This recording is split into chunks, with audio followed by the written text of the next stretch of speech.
The lights are off and away they go. Extremely loose. He's managed to hold on and they get. He missed the pit completely. He's crazy As I stuff. said, Freitas is on the grass on the infield floor. He slides through. He tags Richard Ekholm.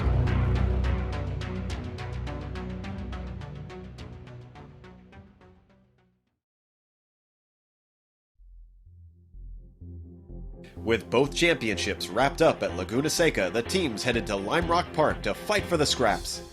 After qualifying settled, Dan Rash trounced the field with Eric Smith beginning beside him yet again. Despite an incredible start from Smith, Rash held on to the lead at Big Bend, but Chris Burrett started his race on the back foot when he got greedy on the uphill.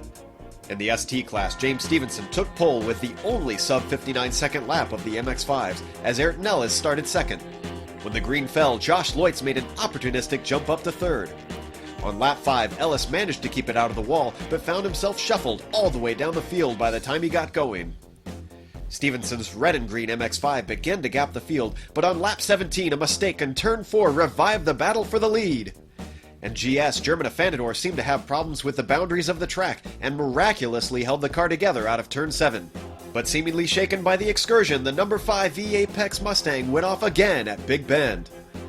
Later, Russell Clayson had a moment which allowed a very brave Alexis Molina to slip by around the outside. Up at the front, Rash was caught out by the braking points of Ed Verras. Ed was off into the barriers while the blue and white Freedom Aim car continued with a scrappy-looking nose. As the halfway mark approached, the pit stops began to take place, but as the number 11 of Stevenson entered the pits, he discovered he was coming in too fast. Castro was caught out and found himself chucked into the wall in avoidance. There was no love lost between the two rivals, but number 13 came out much worse and was left multiple laps down with repairs. The incident allowed Josh Loitz to capitalize, and once the car cycled through, he found himself leading by a whole 5 seconds. A little later on lap 49, Ayrton Ellis' bad day continued when he smashed into the tire barrier on the outside of turn 4. Over in GS, Jules-Jean Boldrin's run nearly came to an end on lap 64, but the Brazilian managed to keep it pointed straight. Once again, Rash's speed was a class above the rest and romped away with the win. With season 3 over, Dan had racked up an impressive 6 wins. Eric Smith looked likely for second, but ran out of fuel on the final lap. This promoted Jason Breifogel to second, while Boldrin just managed to sneak by for third. Meanwhile, as the laps ticked by in ST, Stevenson slowly but surely reeled in Loitz's green and black machine until a mere 2 seconds separated them. But in an incredible display of calm under pressure, Josh held the gap to take his first CESCS win. It was an unexpected finish to the race and an emotional victory for the American. With the race at Lime Rock Park concluded, it meant the third season was now in the history books. Though both classes saw amazing displays of dominance, it was not without its incredible racing and thrilling finishes. We look forward to you joining us again when we return to see who is the king of the Mustangs and master of the MX-5s in Season 4 of the Continental Endurance Sports Car Series.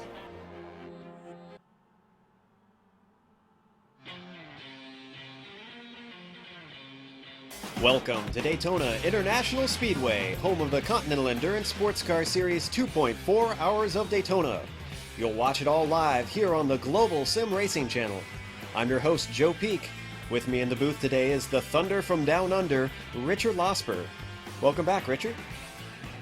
Thank you, Joe. I'm so happy to be here. I'm looking forward to this one. It's going to be great. I agree. Also with us is multiple CESCS race winner Ayrton Ellis. Glad to have you back in the booth, Ayrton. Yeah, great to be back, Joe, and I'm really excited for our new season here. Myself as well. And behind the scenes is our hard-working director, Kevin Browne, ready to show you every second of the action on the track. But this track is as unique in the schedule as it is history. To tell us a little bit more about Daytona's legendary road course, I'll hand it over to Richard. Thanks, Joe. Well, this is Daytona. What can I say? You know, it's a 3.5-mile lap length that they have to do around here. There are 12 turns. We've got ourselves a 2 hours and 24-minute race, so it's certainly an endurance race. This track, you know, from the oval coming down into turn 1, very, very fast, very scary. You've got the International Horseshoe, and then through turn 4 into the Western Horseshoe. The road course, not that tricky, really. But then you get back out on the oval, and it's not all oval all the way round. you have that infamous bus stop to break it up around the oval. So it's I would say it's not really a technical track, but certainly one that can challenge you. And we'll see that when we have a look at the track guide coming up soon, Joe. Definitely. It really does look simple on the surface because it's not a complex layout, but it definitely has some idiosyncrasies. But as you mentioned, we got that lap guide, and we are taking around the track in the Mustang of our own Kevin Browne. So if our director could pull that up, we'll take a lap around here.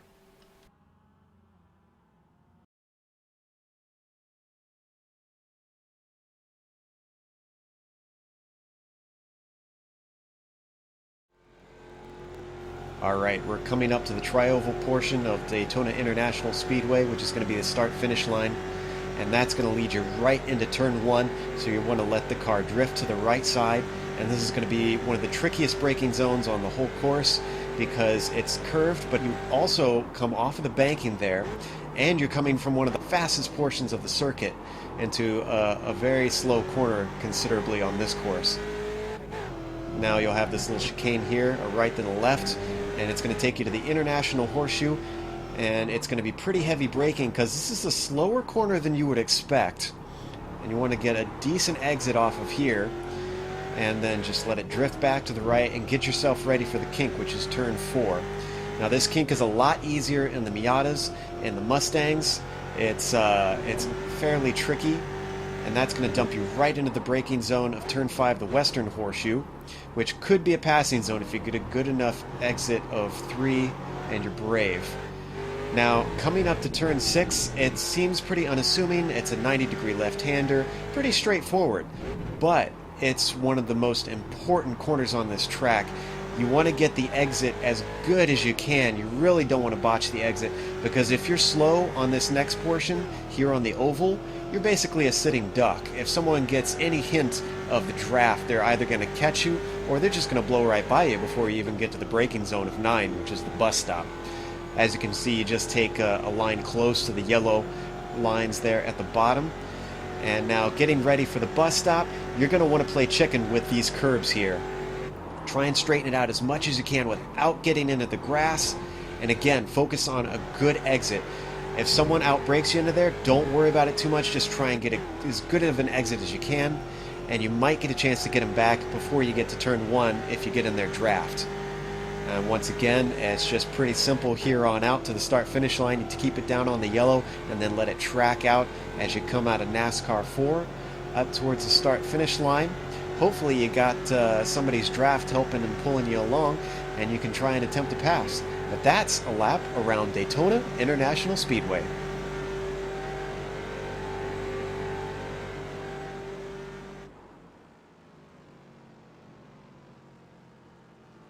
Well, that's informative stuff, and I have to say that Kevin did a really good job of getting that thing around the track. It can be a handful sometimes. But let's talk about last season just real quickly. We have 2 champions, Richard. One of them reclaimed his crown, and the other one gets his first championship. We've got James Stevenson, who has championship number 2, Richard. So, I mean, talk to us a little bit about what he went through last season to get that. Yeah, James, we all know that James Stevenson in this particular series has been practically unbeatable. He's been at the top or near the top of the leaderboard all the time.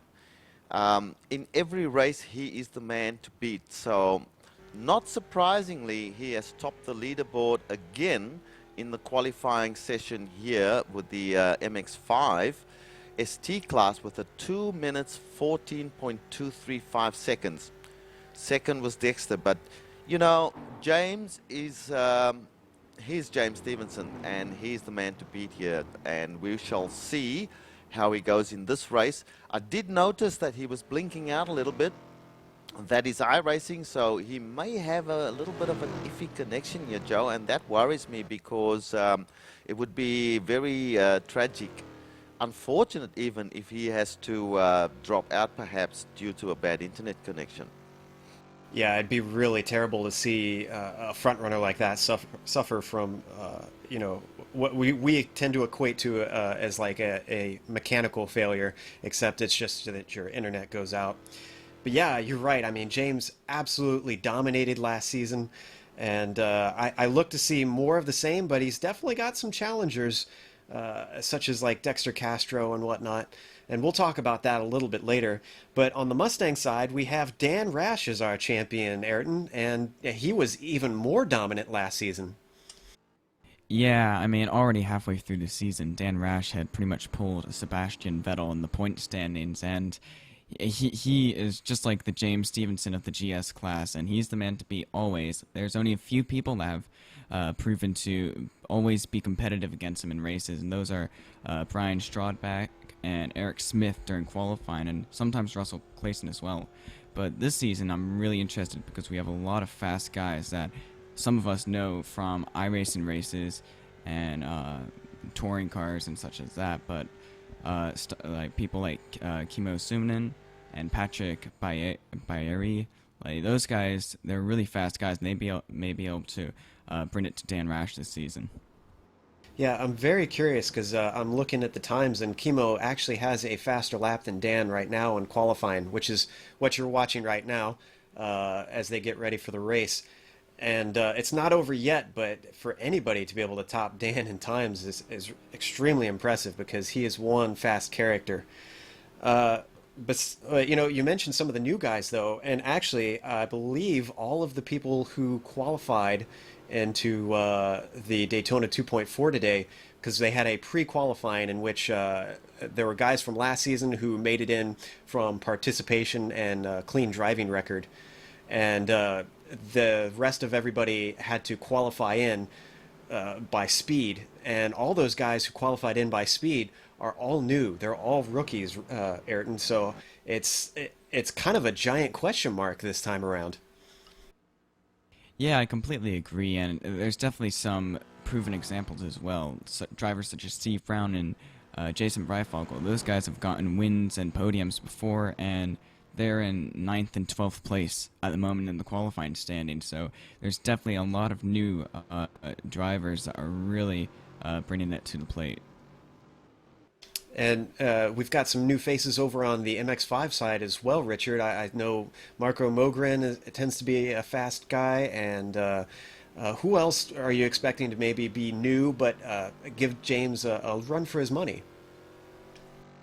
Yeah, well, we've got the usual suspects there. We've got James, Dexter, Joshua Loitz. I'm expecting some good things from him. He's not new to the series. He was there last season. We've got a Jarrett Lawson who's showing up quite well in the qualifying. He's into the top 10 of qualifying. Marco Mogren, you mentioned. Marco came into the series very late last year. He's showing some good things. And Thomas Torp is a rookie in the series this season. Although I believe he did run at least one or two, maybe two races last season, but he's pretty new. He's a fast guy. Bill Zahn, now this is interesting. Bill is the administrator and organizer of the other series that we cover, the QRS Blondie series. He is in here, and he's entirely new, so if he's come through the qualifying sessions last weekend, he's done pretty well. Then a couple of the other newbies, we have Steve Dube, who I really don't know anything about. Also Philip Carpenter. One of the surprises for me, Joe, is Eric Biggs. He has not qualified well. He is, you know, he's a veteran of this series. He's right down at the bottom. Back to you, Joe. Yeah, I thought that unusual too, but sometimes, even though you've got 15 minutes, it's a long lap around here. You can get a raw deal in trying to get a clean one in, or just, you know, the draft is always so important. We talk about that a lot around here. It could be that he just couldn't hook up with someone either.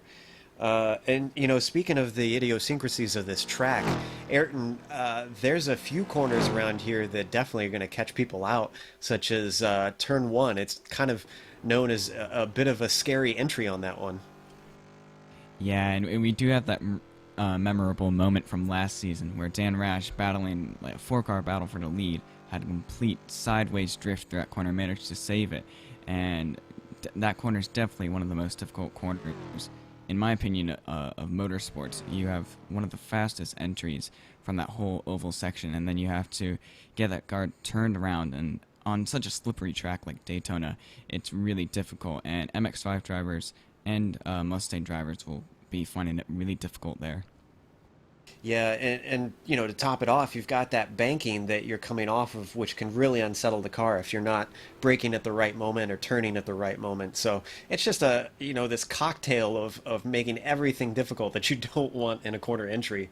On the other side of the course, the one that tends to bring out all the 1Xs on these cars is the bus stop. And Richard, that one, I feel like that's probably the bane of many a driver here. That's right. The bus stop, you know, it is what it is. You have a left-hand entry, and then you've got to loop around and get the car settled so you can exit on the other side. Very difficult to do at speed, because remember, you're coming off the oval, or part of the oval section, into the bus stop, where you're pretty much at maximum speed. You have to brake down to enter the left-hand part of the bus stop, and then turn the car to the right and get it lined up to exit the bus stop. So a lot of people will get slowdowns, particularly on the exit of the bus stop, as they don't line up the exit properly. So you may see a few guys going in fast but coming out really slowly, Joe. Yeah, and you know, to top it off, with them getting a draft from the previous oval portion, I think you're going to see a lot of guys that are going to attempt passes in there. And it's not impossible, but it can be really hairy if you're side by side. You really want to be in front of the person by the time you're entering that corner. So that's going to possibly cause some cautions. You're going to see some cars spun across that little infield section of dirt and grass on the inside of the bus stop. It's going to be a bit of chaos probably. And they got 2.4 hours to try and settle this out. So that's a long time to keep it clean. Yeah. So we've got quite a few other stories to go through, even though, let's see, we've got 4 minutes left to go before we're done with qualifying. And once qualifying is over, we will read out the qualifying order to you fine folks watching at home. But we mentioned briefly the draft battles. Drafting is going to be so huge. I know we heard some of the drivers talking before the race about strategy even coming into play with that, because if you get locked out of a draft pack, Richard, then you're going to kind of be out of luck if you're off strategy on pit stops. Yeah, that the draft plays an absolutely huge part of in the race here. Mind you, having said that, we are talking about nearly 2.5 hours, 2 hours 24 minutes of racing. You know, I can talk about the MX-5s. The MX-5s will carry a maximum fuel load of 6.4 gallons, which means they will be able to do roughly 45 minutes of racing. So that means there's going to be 3, possibly 4 pit stops required. At least 3, I would imagine. So, you know, no, sorry, I think my calculations are off there. It's probably 2 pit stops minimum. But 2.5 hours, that's a long way. If I were racing here today, I'd be really cautious in the opening laps. There is no point in going all out in the first few laps, because you can use up all your stuff, and when it counts, which is at the back end of the race, you want to be able to have a good car, you know, in good repair, and be able to challenge for positions. So caution is what I would be advising to everybody, Joe. Yeah, and also, how long does it take a car to change tires versus filling up fuel? Do you think we're going to see anybody skip tires to try and save some time and maybe get some track position? Or is it just slap 4 on every single time and get out of there? That's a personal choice. For myself, I'd probably take the 4 tires every time, because you know, you've got to go a full 45 minutes, and you are going to use up your tires, particularly in the infield section. I don't think the track is really, really hard on tires, but that remains to be seen. 30 seconds will be a pit stop that we're likely to see here if you're going to take fuel and tires. So it's going to be interesting to see some of the strategies that people will use, Joe. Yes, and I just remembered one thing we haven't really touched on quite yet because it's not as important with these huge oval portions. But Ayrton, with this being a mixed class series, that is always something to think about. How are you going to deal with traffic and that coming into play? What are some of the things these drivers are going to be thinking about, worrying about, or looking for when it comes to coming across the other class?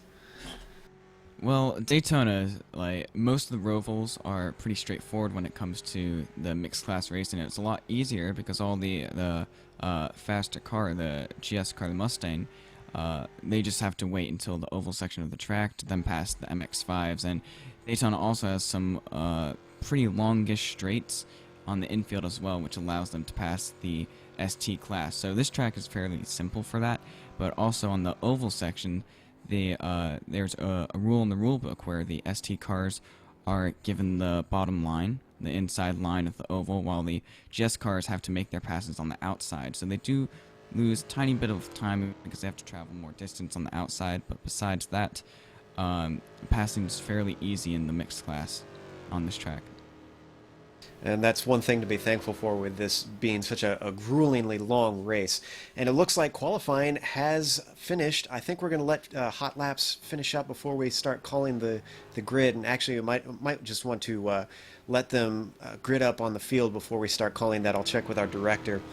But yeah, like I said, Ayrton, it's one thing to be thankful for because part of this running this long race is just managing to stay out of trouble. I think you're going to see very few cars that have a completely scratch-free paint job by the end of this thing. You're going to see a lot of Mustangs with some pig noses and some MX-5s with dented fenders and whatnot. Yeah, you know, the entry into turn one, coming off the oval, your top speed, you're going into this very, very fast, very scary turn one. A lot of people fancy that is a place to make a pass. I'm here to tell you that is probably not a great idea. Stay in line because that is where you'll see a lot of the accidents happen, or certainly a lot of the door busting, crashing happening. So, you know, I'm just looking forward to the start here. If you look at the leaderboard at the moment, Kimmo Suominen has taken pole position, provisional pole position here, even though there's still hot laps going on. Dan Rash, Eric Smith, and Brian Strodbeck. These are the four fast guys, the really fast guys in the GS class. Ayrton, so it's going to be interesting to see the battle develop as the race starts. Well, and it looks like hot laps have finished up, and we now have an official grid. So I will kick us off with the Mustangs and read the top six off of there. As you mentioned, Richard, Kimmo Suominen has dethroned Dan Rash as the fastest man in the Mustang. Finally, someone here to challenge him with a 2:03.837. Really impressive stuff. Dan Rash was not far behind him, about a little more than a tenth, with a 2:03.944. Then Eric Smith is pulling up in third with a 2:04.0. Brian Strodbeck has a 2:04.2. So these top four, the first two rows, are separated by a mere 0.4 of a second. It is extremely close up there. Steve Browne is starting in fifth with a 2:04.3. And then in sixth, we have Travis Mim with a 2:04.7. What are the next six like, Ayrton? Well, now we have veteran German Fanador with a 2:04.7, and Patrick Bieri, who's a rookie, and then Andre Trago, Russell Clayson, Randolph Chenoth, also rookie, and Chad Peterson, also rookie. And then we have Jason Breifogel. Jason Breifogel is a veteran. Alex Molina, who ran last season in the MX-5. He is in 14th place. We have James Alex Browne, a rookie, in 15th, and Elliot Huffman in 16th place. Tim Brokaw, who has been in the MX-5 and in the Mustang, is back in the Mustang. He's in 17th. And in 18th place, we have a rookie, Shane Fries. Joe? Yes, in 19th, it's Jimmy Jones, another new guy around here. Denny Locke is in 20th. Marshall Williams is in 21st, and Kyle Robinson is in 22nd. And we have to apologize if you are seeing either incorrect information or not seeing the grid information. We're having some technical difficulties, but we will continue to read out the information to you. So just take notes if you have to. Starting in the MX5s, the first 6, we have James Stevenson on pole once again. So just picking up where he left off with a 2:14.2. Not a shady lap at all. And Dexter Castro starts alongside him in second. He is very, very fast, but he's not known for his consistency, so I'll have to keep an eye on him and see what the sparks will fly, because he actually has a bit of a rivalry with James. Starting in third, we have Joshua Leutz. Then in fourth, it's William Randleman. Fifth is Hang Ho Tao, and sixth is Stefan Mauriane. Richard? Yes, and in 7th place in the ST class, we have Stephen Asbury. That is a good position for Stephen. Jared Lawson is a rookie in 8th place. Matthew Reinl, who is a veteran, although he hasn't raced a lot in the series. Marco Mogren in 10th place. He is definitely a rookie. We can say a rookie. Arthur Chan, one of the known fast guys in the series. And finally, in is that 12th or 13th place, Thomas Torp. Ayrton? And unfortunately, we're having a problem or two with... Oh, I'm sorry. Ayrton is back. I thought we had a problem. Ayrton, I'll let you complete where Richard left off. I believe he finished with Thomas Torp. Yep, next we have in 35th place overall, David Wammond. And then Bill Zahn from the Blondie series. Wes Eric, the league administrator. Then Steve Dube, rookie Tom Eckline, a veteran, and then Philip Carpenter, and then Eric Biggs, a surprising last place starting position. And that's your field of 41 cars, a very large field, not the largest in CESCS history, but large nonetheless. There's going to be a lot of guys fighting it out trying to get to the finish line first. The pace car is currently leading them away towards the bus stop on the back straightaway right now, so they're getting very close. We've got a bit of time, so I'm going to say, Richard, your MX5 pick, who do you think is going to take it home? Well, you know, it's hard to go past James Stevenson. Joshua Leutz is really fast there. Stefan Mauriane is the wild card, in my opinion. If anyone can come through, and I know that Stefan has been practicing a lot on this track in the last couple of weeks, so he certainly is a chance. But my pick would still be James Stevenson. He is a veteran.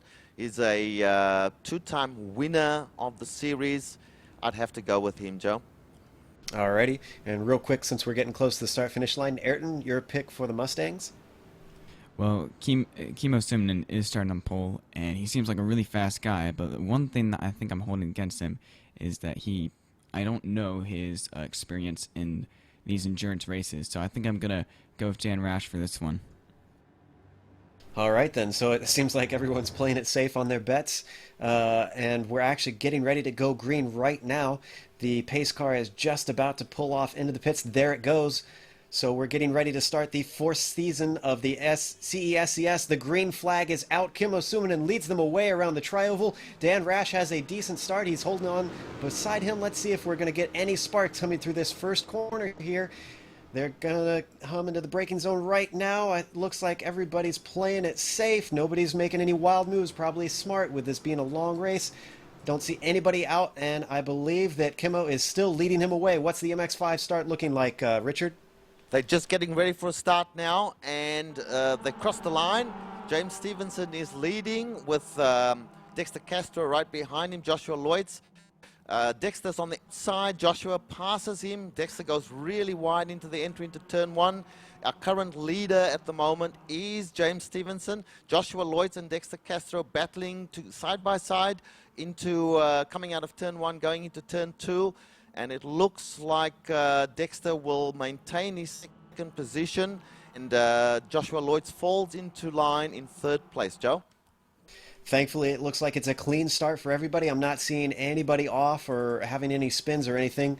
And let's hop back up with the Mustang since we've got a clean start with the MX-5s as well. Ayrton, what's going on up there? Well, so far it's all gone single file. Everyone's in their starting position, but going into the International Horseshoe, there was a crazy moment with, I think it was Travis Mim going 3 wide with Patrick Bieri and one of the V-Apex drivers. So that was a close moment. He almost lost it by clipping the dirt, but managed to save it and pass 2 drivers in 1 corner. It looks like he's still suffering too because he's got Russell Clayson closing up behind him as they come through the bus stop right now.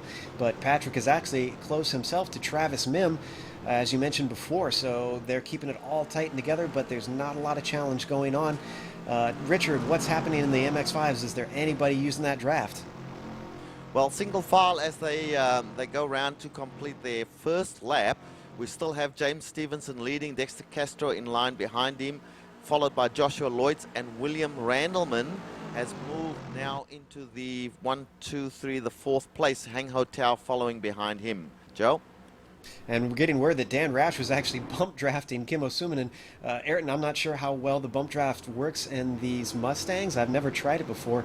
Would that be something you'd attempt? As Kimmo is now actually challenged by Dan Rash. I'm sorry, Dan's going to be on the outside as they come up to the International Horseshoe. It's going to be a tall order to try and outbreak them. They're only on lap 2. He is pushing the issue already, and he's still holding on side by side. Dan Rash is not giving up. He's going to be the inside for the kink here, Ayrton. Yep, he's on the inside, and this is a full throttle corner. 2 wide must be difficult, and looks like Dan might get it. And then now Kimmo has the inside for the next hairpin, and this is letting the whole Mustang field get back up behind him. There's Eric Smith and Brian Strodbeck and Stephen Browne, and Dan Rash and Kimmo Suominen still 2 by 2, and looks like Dan Rash is going to get the inside from the corner entering the oval section, and looks like he might get it, but he has a whole group of Mustangs shooting out behind him. Looks like Eric Smith is going to go on the inside of Kimmo Suominen now. Unbelievable driving from Dan Rash there. He was just a Rottweiler holding on to that spot.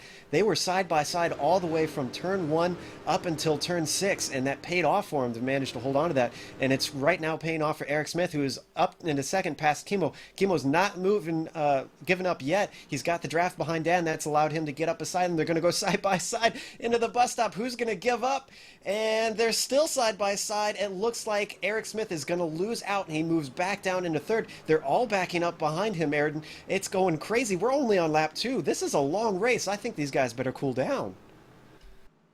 Yeah, and with that, Dan Rash has already gotten himself a tiny little bit of lead over Kimmo Suominen, and now it looks like Steve Browne is going on the outside of Brian Strodbeck, but Strodbeck has the inside draft of Eric Smith.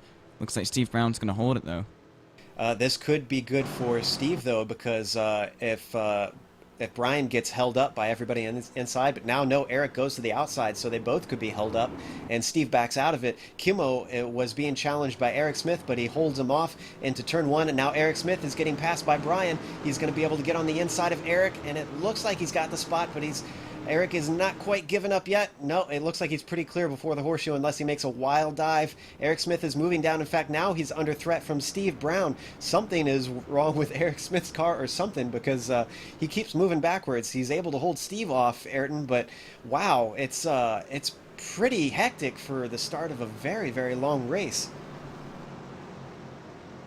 Yeah, I think we should look at what the ST class is doing. I'm sure some exciting action is happening over there as well. Yeah, I can tell you that James Stevenson is still leading. It's been a lot quieter in this part of the race, the ST class, than sounds like what's happening over in GS. But certainly we still have James Stevenson leading from Dexter Castro. One of the tragedies that's going on at the moment is that Joshua Lloyds has kind of dropped many positions. He's been blinking out, so his internet connection is decidedly iffy. He's currently sitting in about 6th or 7th place from 3rd place, but everybody's still staying in line, being very respectful of each other, although there was a mini challenge by Dexter Castro in lap 1 on James Stevenson going into turn 1, but he thought the better of it and fell back into line. So James Stevenson leading and Dexter Castro in 2nd place, and in 3rd place we have Hang Ho Tao. Joe? Actually, while we weren't looking, it looks like Stefan Mauriane has passed Hang Ho Tao for third, so Stefan has moved his way up. He's a guy that tends to be a bit of a mid-packer, but every once in a while he's just kind of takes advantage of things and gets himself a podium here or there. It looks like today could be one of those days. It's a long way to go, but he's already starting to pull away a little bit from Hang. If he can just break that draft, he could maybe get himself a bit of space here. Well, Eric Smith just went wide in turn 1 and let Steve Browne by, and now he's under pressure from Travis Mitt. And he's covering the inside now, and looks like Travis is going to go on the outside, but it doesn't look like he's going to get it. But Eric Smith really making quite a lot of mistakes at the beginning of this race. Which we thought that he had gotten out of the way in last season, which was his rookie season. He was doing way better by the end. But maybe just the amount of cars in this race, which is way more than the end of last season, is kind of throwing him off. In fact, there's quite a huge pack around him. We've got Steve Browne in front of him, Travis Mim is behind him, then Patrick Bieri and Russell Clayson all together. That's all the way back into 8th place. So Eric currently in 4th, and Steve Browne currently in 3rd. And I'm sorry, Eric Smith is in 5th, and Steve Browne is in 4th. But yeah, they're all really duking it out.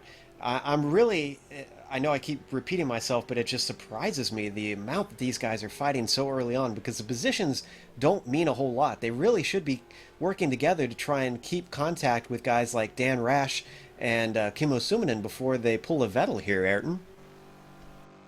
Yeah, well, the top 3 guys are still right near each other. Brian Strodbeck is just a little bit closer to Kimmo than Kimmo is to Dan, but I think Kimmo and Brian are catching a little bit up to Dan. They closed about 3/10 in that last lap, so we might see a 3-car battle for the lead. And now Eric Smith's going on the outside of Steve Browne once again.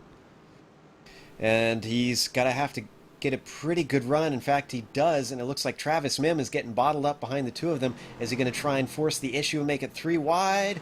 He's taking a peek. No, he's going to try and bump draft. He's pulling up on the back of Steve Browne and then backs out of it. So it's still side by side as Steve Browne and Eric Smith come into turn 1. It's going to be a game of chicken into this tricky braking zone. Who's going to have it? Eric Smith starts to pull ahead, and he starts to lose out, though, as they get to the apex. Steve Browne looks like he's got the corner, and Mim is going to start to pull into this action, see if he can try and wrestle that position away from Eric Smith, Ayrton. Yeah, the outside of that turn 1 is very difficult to pass unless you can get the late break. And I think Russell Clayson just went into the back of Patrick Bieri for a little bit there. He came very close. I saw that too. He's known for his late braking, but he is blinking a lot, actually. And he's having some connection issues of his own, which is not uncommon for him, unfortunately. And I believe he's got his teammate behind him, German Afanador. Those two tend to be very similarly paced and work together. I wouldn't be surprised if they started using a bit of team tactics in this race to maybe save fuel and have a drafting buddy throughout. Yeah, German and Russell have always worked well together, and looks like Steve just got another bad exit out of the oval entry, and Eric might have a run coming in, but right you were with Russell, though, because his connection issue, he should be a little more cautious now, because connection issue is really tough, especially on a draft-heavy track like Daytona. Yes, and Eric Smith is actually pulling up ahead of Steve Browne around the outside. He had a very good run with that draft, and Browne decides that he needs to give up the ghost, so the position goes to Eric, and that moves him up into 4th. Excuse me. But yeah, you're very much right about Russell needing to look out. For those not familiar with sim racing, what happens with a connection issue is your card kind of warps and blinks in and out, and it makes it very difficult to predict. You could suddenly appear right in front of the person behind or ahead of you, and it makes it very dangerous. It tends to be poor form to race very hard and very close if you have a bad connection. And once again, Steve Browne and Eric Smith are using that draft to just get up next to each other. I think they're slowing each other down, Ayrton. I mean, if you were them, would you want to keep battling out like this, or would you maybe want to just let the person in front of you keep running the draft as Eric goes very sideways around turn 1? Well, knowing that I have 5 cars that are about the same pace as me behind me, I would try to stay in front. So, an impatient man, I take it. I know with it being, gosh, we're only 6 laps in at this point. We've only run about 16 minutes. So I would take the opposite approach if it was me in that car. I would just kind of hang back on these guys and let the draft pull me along, especially with how fast some of them are. And now Browne is under threat from that looks like Mim behind him, who takes a look on the inside of the Western Horseshoe, but he's not quite close enough to make anything happen. Now the Western Horseshoe, that one is an interesting passing zone, Ayrton. It can sometimes be it, but it's a little bit of a tricky proposition. Yeah, that corner really takes a late entry, so anyone going on the inside, it feels like you're really going on forever and ever, and normally the inside will be a good opportunity, but it allows the person on the outside to get a really late break in and still be able to make the corner because of that late entry. So these guys have now single-filed out a little bit, but looking back to the top three, and they're all really close together, about the same distance from each other, but they have a slow MX-5 ahead of them, which... Who is that? Philip Carpenter. He's quite far back from the rest of the ST field. Yes, those top three have certainly pulled a gap, but we haven't talked about the ST in a while. Richard, can you update us on what's going on over there? Yes, certainly. At the moment, we still have James Stevenson leading. I have been watching the battle between James and Dexter, and it seems to me that James has an advantage through the infield, although Dexter's closed right up now on him again. But generally, James has been able to pull away a little bit during the infield, and then Dexter catches him up in the, on the oval side of things. In third place, we've got Stefan Morian, but Stefan is a good 5-6 seconds back now from these two. So it's developing into two guys at the front. Then we've got Stefan Morian in third place, and Hang Ho Tower is right on his bumper, or practically on his bumper, as they go through the oval on lap 6. So then we have those two, and that is a battle that we might see develop as time goes on. William Randleman is right on the tail of Hang Ho Tower as they approach the bus stop. So it's going to be interesting to see how these three negotiate the bus stop. No, they're all very respectful of the things that can happen in the bus stop, so they stay in line. Going back a little bit, we've got Joshua Lloyds. Now, you'll remember that Joshua was in third place at one point. He's definitely had connection issues, although it seems like it's settled down now. And he is he's a little way back off the back of William Randleman, as he's being overtaken as we speak by, who is that? Marco Mogren. Now, Marco is doing some really good things here. He's bearing in mind he's a new driver in the series, but he is already moving forward into what is at about 7th or 8th place. So pretty uneventful, one might say, at this point in time, but certainly it's a long race and people are just settling in to get a rhythm and hopefully keep moving and be there at the end of the race, Joe. Marco Mogren had a half spin coming into turn 1. Wow, he barely held on to it from what we're seeing on the replay here. So he, he got a little bit of the grass on the inside of turn 1 and overcorrected and almost sent himself into the barriers, but he gets it going. He only loses just a little bit of time. You mentioned William Randleman before, and he's actually gotten by Hang Ho Tao, so William is up into 4th. He almost made it 3 wide, was looking to get by Moriane, but couldn't quite pull it off. Interestingly, that all was set off by Moriane getting a bag exit out of the bus stop, but managed to come out the best out of it, holding on to his 3rd position. These three are really keeping it nice and close, but like you said, very respectful, which is good to see, especially with William Randleman, who this is his 2nd season, and he had a bit of a rough start to his rookie season. He got in trouble with a few people making contact with both the other class and the same class, but as it went on, he really cleaned himself up and impressed everybody. But still, Richard, I have to say he's a bit of our Juan Montoya, if you will. He's not afraid to voice his opinion when he gets upset by something. Travis Mim is off. In an intense 5-car battle for 5th place, Travis Mim was caught up guard going 3 wide into the 2nd hairpin, and he braked way too late and shot off the track and just dropped down to, I think, much farther back, I think 13th position. So those guys were switching, the ST traffic was making it really difficult, and they're spread out a little bit more now, but they had multiple 3-wide moments in the first half of the track. Guys, and we've got we've got Dexter Castro right on the bumper as they go into turn 1, on the bumper of James Stevenson. He's taken it to James. He's not far off him at all. He's matching him lap for lap in speed, and it's going to be interesting to see how this shakes out as the race develops. I must say, I'm very happy with the way that Dexter is racing this race. Like he's not putting on a big challenge or trying to do something that might get him some damage to his car. Great racing from Dexter at the moment. Stefan Morian is way back in 3rd place at this point in time. And really the battle is in the second pack, where we have 3 cars in the little second pack, and it's going to be interesting to see. So we've got 2 specific races happening at the moment. Out front with James and Dexter, and then the next 3, Joe, with Stefan Morian, William Randleman, and Hang Hotel. I just want to quickly make mention of one of the other guys that we know pretty well in both in this series as well as in the Blondie series, and that's Arthur Chan.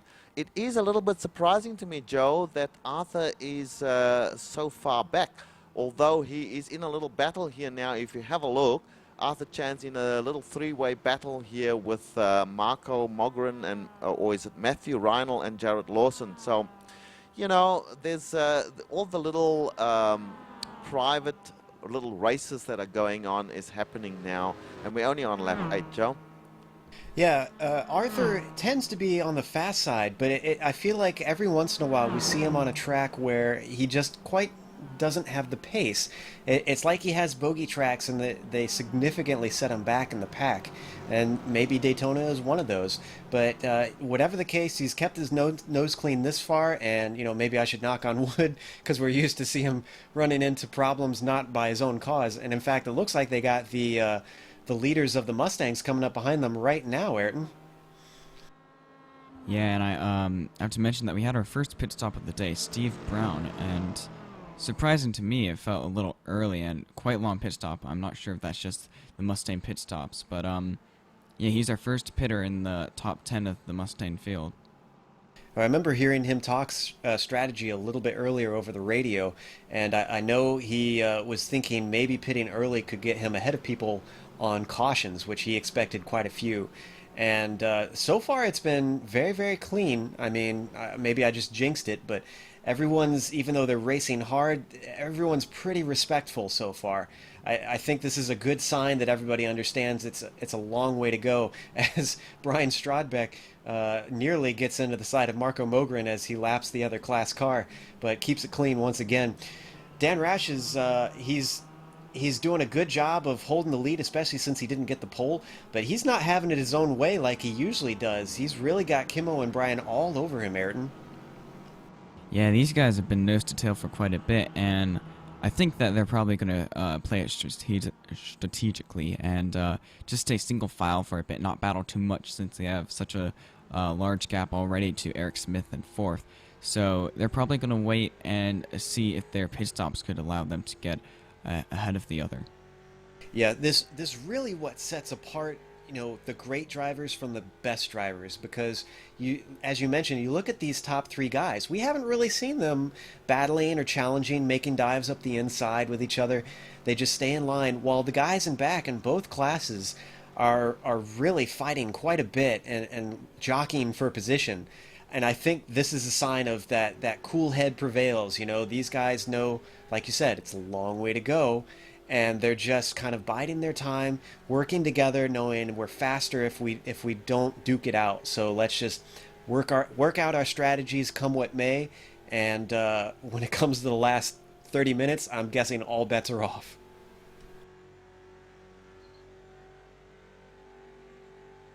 And we're getting word that we're getting actually a group of MX-5s on the top three in the Mustangs in the tri-oval, and that's William Randleman. We went three wide there with Stefan Mourier and Randleman and Strodbeck. They're coming into turn one, and they just managed to clear them. That was very, very close. I bet. Well, I guess that was Stefan in the middle there. He was probably sweating bullets inside that cockpit, hoping that nothing goes down. But it still seems to be the same as it was before, although Randleman has Hang Hotel behind him and looking to challenge, Richard. Yes, that was a scary moment, no doubt, for Stefan Mourier. When you see these guys coming through, you know that they are not going to stop. You're the slower car. You need to make room for them. Sorry but to interrupt, at the same but we time, have you need a to maintain caution. your own line.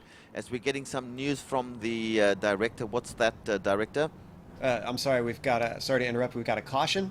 Good. So, You got a car off. Is that Dan Rash? Dan Rash is on the grass there, Ayrton.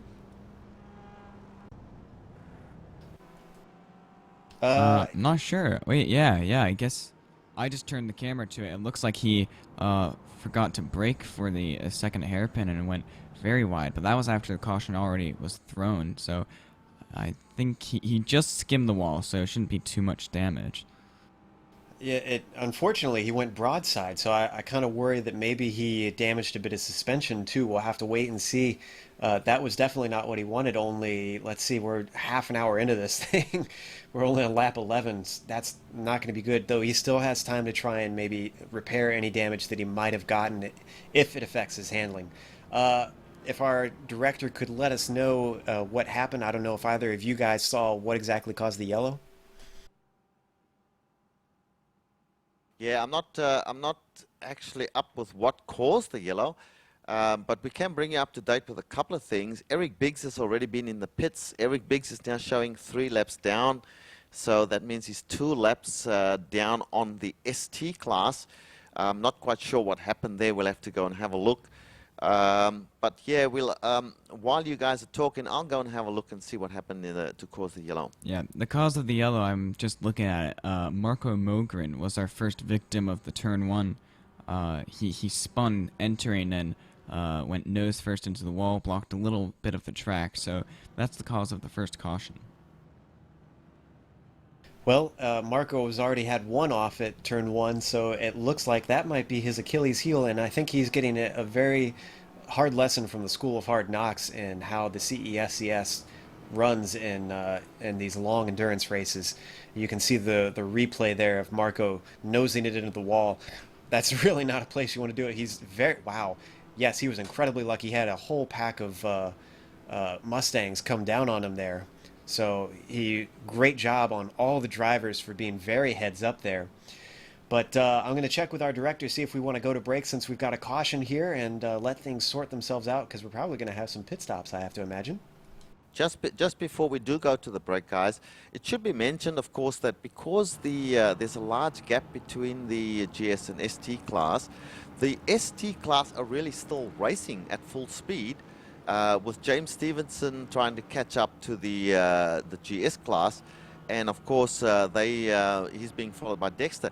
They're just lapping Eric Biggs now, who's our last place guy in ST. So, you know, even though we're under caution, some people are still racing.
Welcome back to Season 4 of the Continental Endurance Sports Car Series. We are at the season opener at Daytona, and it's been an interesting one so far. Lots of action and lots of very interesting strategies going on. Ayrton, we saw one person in particular pit very early. Steve Browne seems to have tried an alternate strategy, and he is shuffled way back in the field currently. Yeah, I kind of have a question mark on Steve's strategy because he has pit multiple times, even though he pit before the caution and during the caution. So I think he might be having a couple problems. If not, it's a very strange strategy, and I don't know what he's doing, but it might work out somehow. So still rooting for him to try to get back up there. Yes, and we'll have to wait and see exactly how that plays out. But James Stevenson also has not pitted. He is currently 7th overall, and he is in the MX-5s, so usually he's a little farther back. But he's leading the MX-5s, obviously, with him being so far up. And from what I'm seeing, I think he's the only one who hasn't pitted. Is that right, Richard? At least in the MX-5s? Yeah, as far as the MX-5s goes, he's decided to stay out definitely. He's right in the middle of the GS class at the moment, and it was mentioned that they're going to grid them by class, so he should be shuffled back as we see a couple of cars passing him now of the GS class. Yes, they're all passing him, so he's being shuffled back, and we'll probably see him lining up with Dexter Castro behind him again. Dexter, of course, obviously has not pitted as well because he's still sitting behind James Stevenson. He hasn't been shuffled further back. And William Randleman in 3rd place. So while this caution is coming to close, we're seeing now that all the GS class will be gridded, not gridded, sorry, they will be lined up in front of the ST class, and we'll have a clean start hopefully again. But it is a new ball game, Joe, because all of a sudden all the cars are right behind each other once again, and it's going to be as if it's a new start to the race. Yes, and I have to apologize. I gave a bit of misinformation. Apparently most of ST hasn't pit, and that was just possibly the cars being a lap down as to why Stevenson seems so far ahead. But yeah, this really is a fresh start. I think we're going to see some battles reignited. The fact that Dan Rash has pitted has put him back a bit. He's currently 5th, and that's bumped Eric Smith and Brian Strodbeck into 2nd and 1st respectively. Steve Browne, I'm getting word, had a splash and go in the pits, so maybe we're still not totally sure if it's his strategy or if he's got connection issues or what. Alexis Molina, he's done a pretty good job, Ayrton. He's got himself up into 3rd, and even though usually he's a fast driver, not 3rd fast. So good on him for strategy managing to get him a little bit farther up. Yeah, Alexis has always been a speedy character, and it just hasn't managed to always get up there. But it's good to see him near the top, and definitely in such a strong GS field today. That's a real accomplishment, just to be in the top 3 halfway through the race. So with most of the caution guys flag pitting, has sorry to break in, guys. For some reason, the caution flag has been thrown again, so they're going to do an extra lap to get everybody lined up by the looks of things.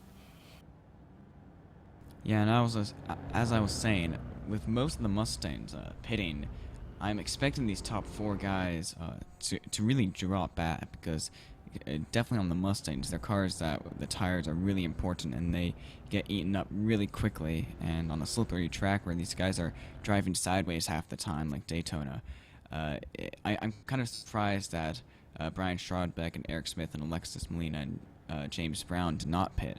So Dan Rash and Kimo Suman and Patrick Pieri, Russell Claes, and all those guys behind them are going to have quite a big advantage on this restart. Yeah, and we really haven't talked about the tires a whole lot, even though they're usually an important factor on these Mustangs, which you mentioned. So, tell us a little bit about, like, how do they tend to go off? Is there a one side that goes off before the other, or is it fronts versus backs? Like, what exactly is the behavior of the tires on these Mustangs, and what are these guys looking out for?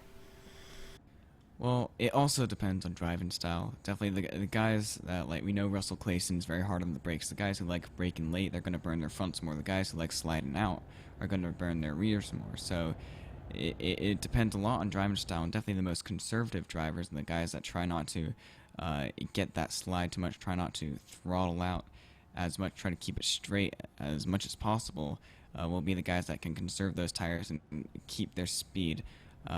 They keep their speed during the remainder of the race. Yes, and in fact, you know, we can remember back to the very first season of the CESCS when, oh shoot, I'm sorry, I just had a moment and I can't remember his name. Trace McRae, that's it. Trace McRae infamously took tires near the end and absolutely sliced through the field on those fresh tires and nearly made it back up for the win, because I believe he was either in the lead or at least the top three when he pitted under caution, I think it was. And it was like a last 20-minute shootout, and he just about made it work. So tires can definitely come into play, and the way that you play your pit stops can very much have an effect on the way the race plays out. In the meantime, the MX-5s behave a little bit differently, even though tires are still important. Richard, you know, as an MX-5 driver, what would you be wanting to watch out for on your tires? How are they behaving underneath your car? Joe, it's not as big an issue as with the Mustangs. Obviously, the MX-5 is a much lighter car, and this is a wide open track, really. So tires are not a big factor in determining, you know, position in the race. However, when you have an opportunity to pit, if it all depends on what your strategy is like. So if you've run, let's say you've run a full fuel stop, full fuel run, I should say, and you were coming in on a normal pit stop, you would take tires as a matter of course. When things are tight, like for instance, this is an unscheduled stop, so you'll see that a lot of the MX-5 stayed out. There was no need for them to pit, unlike some of the GS guys like Dan Rash and Kimmo Suominen actually came into the pits on the caution. Most of the MX-5 guys have stayed out, so they are still running according to strategy, and we would see them come into the pits hopefully under green flag racing after around 45-50 minutes of racing, and then take full fuel and full tires again. Joe? Good stuff. Very thorough and informative on the pit stops. This is why we keep you around, Richard. But let's see. Are we actually going back to green here? Yep. All right. So it sounds like we're getting ready to go, and we have our first split start. I believe we mentioned, if we haven't, we are actually gridded by class on the two classes on the restarts now, which they haven't done in previous seasons, but they now are finally doing so, and that's really, I think that's hugely appreciated by the drivers, because before you had some people really getting each other's ways in multi-class racing on restarts. But the pace car is actually pulling off of Daytona 4 right now. Brian Strodback is currently in the lead, ahead of Eric Smith, Alexis Molina, James Alex Browne, that's a name we haven't mentioned quite yet, and Dan Rash pulling up 5th.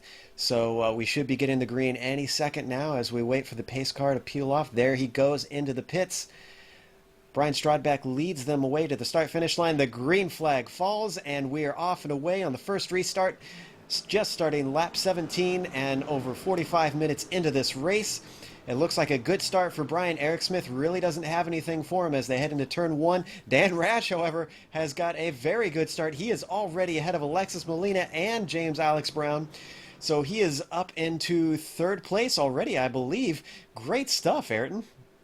Yeah, and now Kimmo Suominen, wanting to follow Dan through that maneuver, is now stuck behind Alexis Molina, who has older tires. So if he could just get past him, he can catch up to Dan, who is already on the rear of Eric Smith.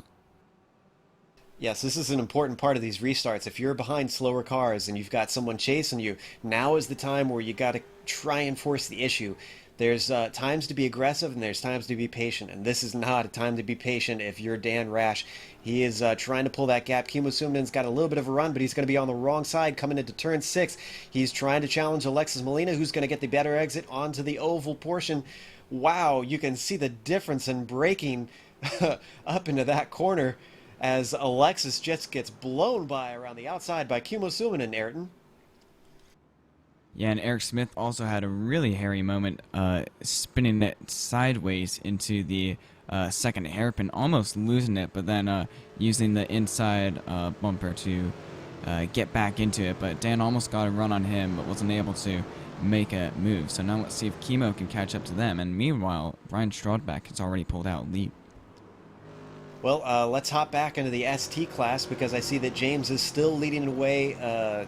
That is Dexter Castro in second in the 49 Motorsports car, but he's holding right behind him, Richard, and it looks like they already have a gap to the third place, which is Arthur Chan, who seems to be doing a little better.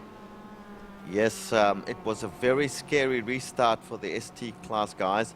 What happened was that there was no gap between the GS class and James Stevenson, the first of the ST drivers, and he actually overtook into turn one a couple of the GS class drivers, and then they were mixed in with the first, at least the top three drivers of ST were mixed in with the GS class, and going through turns 1 to 5, it was very scary for the ST guys as the GS class drivers were overtaking them, and there was some jockeying for position, and hopefully they wouldn't touch. Anyway, they all got through safely, and they most of the GS are past them now, and so now we have a straight out race again.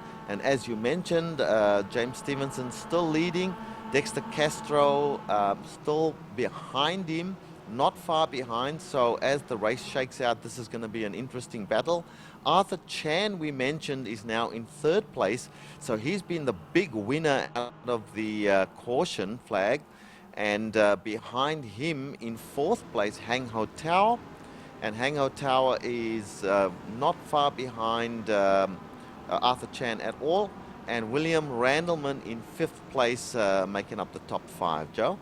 And meanwhile, a little bit back in the ST, I see Jarrett Lawson has quite a fight going on with Marco Mogren, and behind him, he's got one of our big names, Stefan Moriane, currently sitting in 9th place. So Jarrett was actually all the way up to, I believe it was 5th with William Randleman, and for some reason dropped back on the tri-oval. It was as though he lifted, and he lost too much speed because cars just blew by him. But at the moment, he was having a good battle with these guys for what was 8th place, and now it's settled down as they come onto the oval portion. So I think it doesn't look like anybody's got a really good run on each other, and that's settled down. Let's hop back up. Well, what's going on up front there, Richard? Well, if we're talking ST, I just want to make mention that Jared Lawson was blinking out pretty badly, still blinking at the moment, so his connection is not good. Stefan Morihen is following him, so he'll have a few scary moments trying to figure out exactly where Jared Lawson is. But you've got this quite large pack here of 1, 2, 3, 4, 5, 6, 7 cars, virtually nose to tail as they're on the oval now, Joe. And we have up front there of this little pack, we've got Arthur Chan being challenged quite strongly by Hang Ho Tao on the oval as they approach turn 1 once again. In fact, there's a little bit of a pack behind them, and William Randleman has got a huge run as he screams up the inside of Hang Ho Tao. And it looks like he's going to have that spot if he can just hold on in the braking zone here. He pulls up behind Arthur Chan and manages to hold him off. In fact, Tao goes even farther back as Reinhold passes him, and now Mogren passes him. It looks like Tao had the worst line possible through that corner as he just drops position after position, and now he's off into the grass. He manages to keep it out of the barriers. Incredible stuff from Tao. Really good car control after some not so good car control. But, man, he is all the way down to, what is that? It looks like at least 9th position. Yeah, he would have lost at least 6 positions there.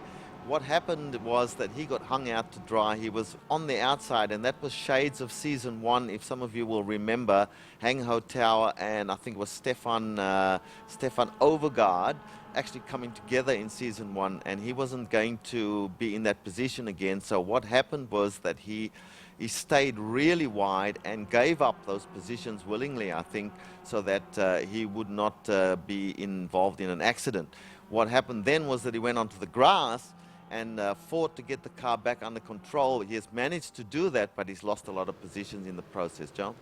And we just missed it off screen. There was some contact between Stefan Maurienne and Jarrett Lawson coming out of the Western Horseshoe. They're still 1-2 beside each other, or in front and behind each other, and they're not really battling right now. I can't quite make out to see if Stefan has any damage. But speaking of damage, we also wanted to mention Bill Zahn had a bit of damage after that first caution. We're not exactly sure what happened. As they close up, we see this gaggle of cars get real close together in the bus stop, and it looks like Stefan Maurienne might be left out to dry as they're starting to go 3 wide into turn 3 here. Is Jarrett Lawson going to do? No, they're going to stay 2 wide, I'm sorry. But still, Stefan Maurienne is on the outside coming through the banking, so he's going to lose position to Jarrett Lawson here. Yeah, there's a big pack as they come around going into turn 1. Let's watch what happens into turn 1 here. You've got Arthur Chan, William Randleman leading the pack around. Stefan Maurienne getting a huge run on the outside. Looks like he's going to pass William Randleman just before they enter into turn 1. He makes it. They go around. He goes really, really wide because he has to, and he's fighting to control the car. He manages to keep it on the track, and with William Randleman takes back the position.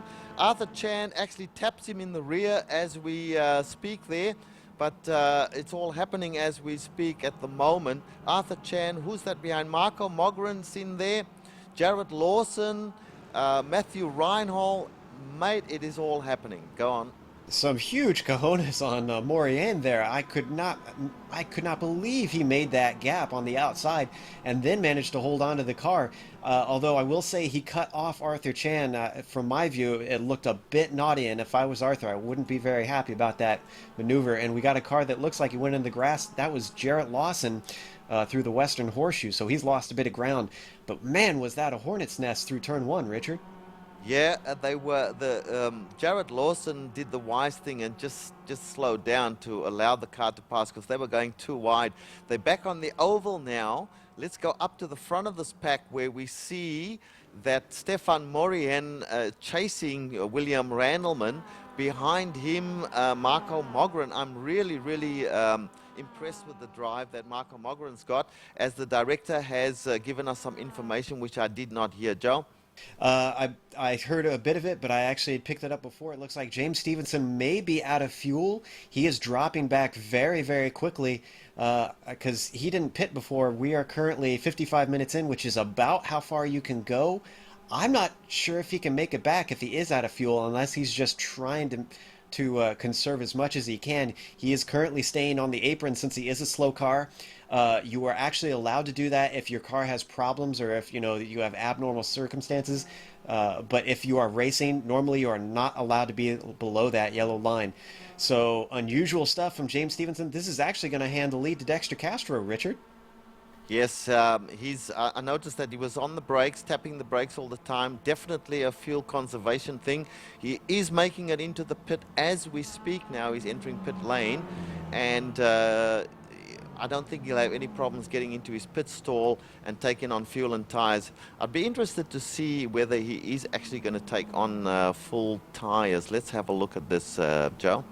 In the meantime, I do want to make mention that Stefan Maurienne is the man on the move, which we did see, but he started down, I believe it was as far as 9th or 10th, and he is currently up into 2nd now, promoted by James Stevenson entering the pits. So Stefan Maurienne once again proving himself at Daytona. This must be one of his favorite tracks. What's happening in the pits with James Stevenson, Richard?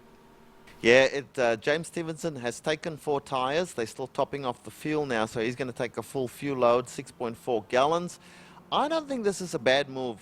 Yes, he's lost a few positions getting into the pits, but he'll be one of the first drivers, I should say, of the ST class to do a genuine pit stop. So this might benefit him towards the end, as a lot of the others have not pitted yet, Joe. We'll have to keep an eye on that as the pit strategy plays out in the ST class. In the meantime, let's hop back over to GS, where we're getting word that Kimmo Suminen is getting very close to Dan, Dan Rash is currently in 2nd, Suminen in 3rd, and Strideback continues to lead since that restart. Dan Rash has done a really good job of getting back up to the front here because these three are once again running away, Ayrton. And it looks like Dan Rash... Oh, I'm sorry, I spoke too soon. We are into caution. Yeah, the caution has come out, and this is going to not benefit James Stevenson, because everyone now will be able to pit under caution and take their fuel and tires in the ST class. So that's going to change things around, Joe. Yeah, and it's also worth noting that Brian Strodbeck has not pitted, and this should come at the most opportune time for him, with it being just about an hour in. And I think we got word that there was the yellow came out because of an accident in the first turn. Looks like, oh, we see it. It's between Elliot Huffman, Andre Trego, and I didn't quite catch the third person on the information. Peterson actually was the other one on that. So yeah, you can see that on the replay actually as the gaggle of cars returns to the track. Looks like it was a real mess in there, unfortunately, Ayrton. Yeah, those guys since the restart had been battling for that 10th position like crazy, and one of the drivers who did not pit, James Alex Browne, he was holding up that pack, which was causing them all to bunch up and probably caused the collision as well. But yeah, those 4 drivers who have not pitted now, Brian Strodbeck, Eric Smith, Alexis Molina, besides James Browne, those 3 guys did really well of staying in the top 5 with those worn tires. So they're going to be able to use this caution as a real opportunistic time to get a run on some of the other drivers. Yes, and speaking of opportunistic, since the caution, we're going to take the chance to go to break, and we'll be back in a second. We'll see you on the other side, folks.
Welcome back to Daytona International Speedway, where we're still in the middle of the 2.4 Hours of Daytona, the season opener for the Continental Endurance Sports Car Series.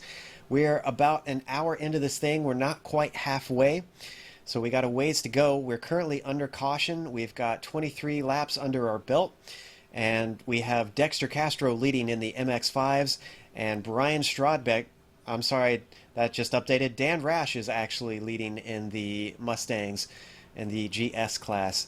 But we're going to do a real quick interview because we've got James Stevenson waiting in standby, who had a bit of problems earlier. So let's bring him in here.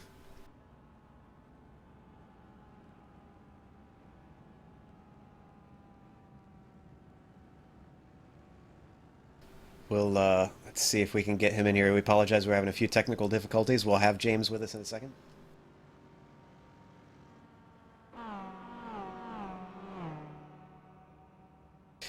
We have to apologize. It looks like we have some technical difficulties, and I don't believe we're going to be able to get James into here. We'll try and sort that out later. I'm not sure that we'll be able to. We can make no promises. But just wanted to recap, since we can't talk to James, is basically, from what we understand, James Stevenson did not pit the first time around. We had a caution quite a while ago. That allowed him to go just a little bit longer than he normally would, but not quite long enough because he ran out of fuel about a lap before the second caution came out, and that has put him a lap down, which he's getting back under wave buys right now. So he's got a lot of work to do. And, you know, Richard, I think, you know, if we were betting on this for real, I would still not bet against James Stevenson, because I have a feeling he's going to be able to just carve his way back up through this field and pull a Carl Williamson. Yes, you can never discount James Stevenson. He's very fast. I'm impressed with a bunch of drivers here, I have to say. Number one driver in the ST class that has impressed me immensely today is Dexter Castro. He has raced really, really well. At the moment, strangely, we have Joshua Loitz sitting in second place, with Wes Eric, normally a driver we expect to see a little further back, in third place. So, you know, I have to say James Stevenson has his work cut out, because it's not going to be easy to pass some of these faster drivers, the Hang Hotel, Stefan Morians, etc., William Handelmans. But you can't discount him ever, because he is that fast. He's well practiced. One of the things you guys may not know about James Stevenson, which I do know, because he is, of course, a teammate of mine. When I do drive, I drive in the same team as James and also Stephen Asbury and Stefan Overgaard. We are in the same team. James does a lot of practice just by himself and prepares really well for any race, so do not discount him at all, Joe. I would never want to do that to him. He is just incredibly fast and also very fierce in some side-by-side racing. We've seen him pull some amazing moves throughout the 3 seasons that he's been a part of the CESES. We are continuing through waiver rounds as they go on through. So let's talk about some surprises that we've had so far, since we're quite a ways through. Ayrton, what surprised you most so far about this race and the drivers that we've seen? I think definitely the surprise is the 2 different pit strategies. It seems like half the Mustang field, half the GS field is pitted in the first caution, and the other half is pitted this caution. So I'm really interested to see which one is going to work out better. Obviously, the guys who just pitted are going to have fresher tires than the guys pitted before, but that was only a few laps before, so it might not be much of a difference. Yes, and as we've mentioned before, those can just play such a huge role in how the car handles and the kind of speed that you can manage. What about you, Richard? What surprised you so far in the MX-5s? Well, I'll tell you what has surprised me probably the most is that some of the drivers that I would have expected to be up nearer the top have performed pretty badly.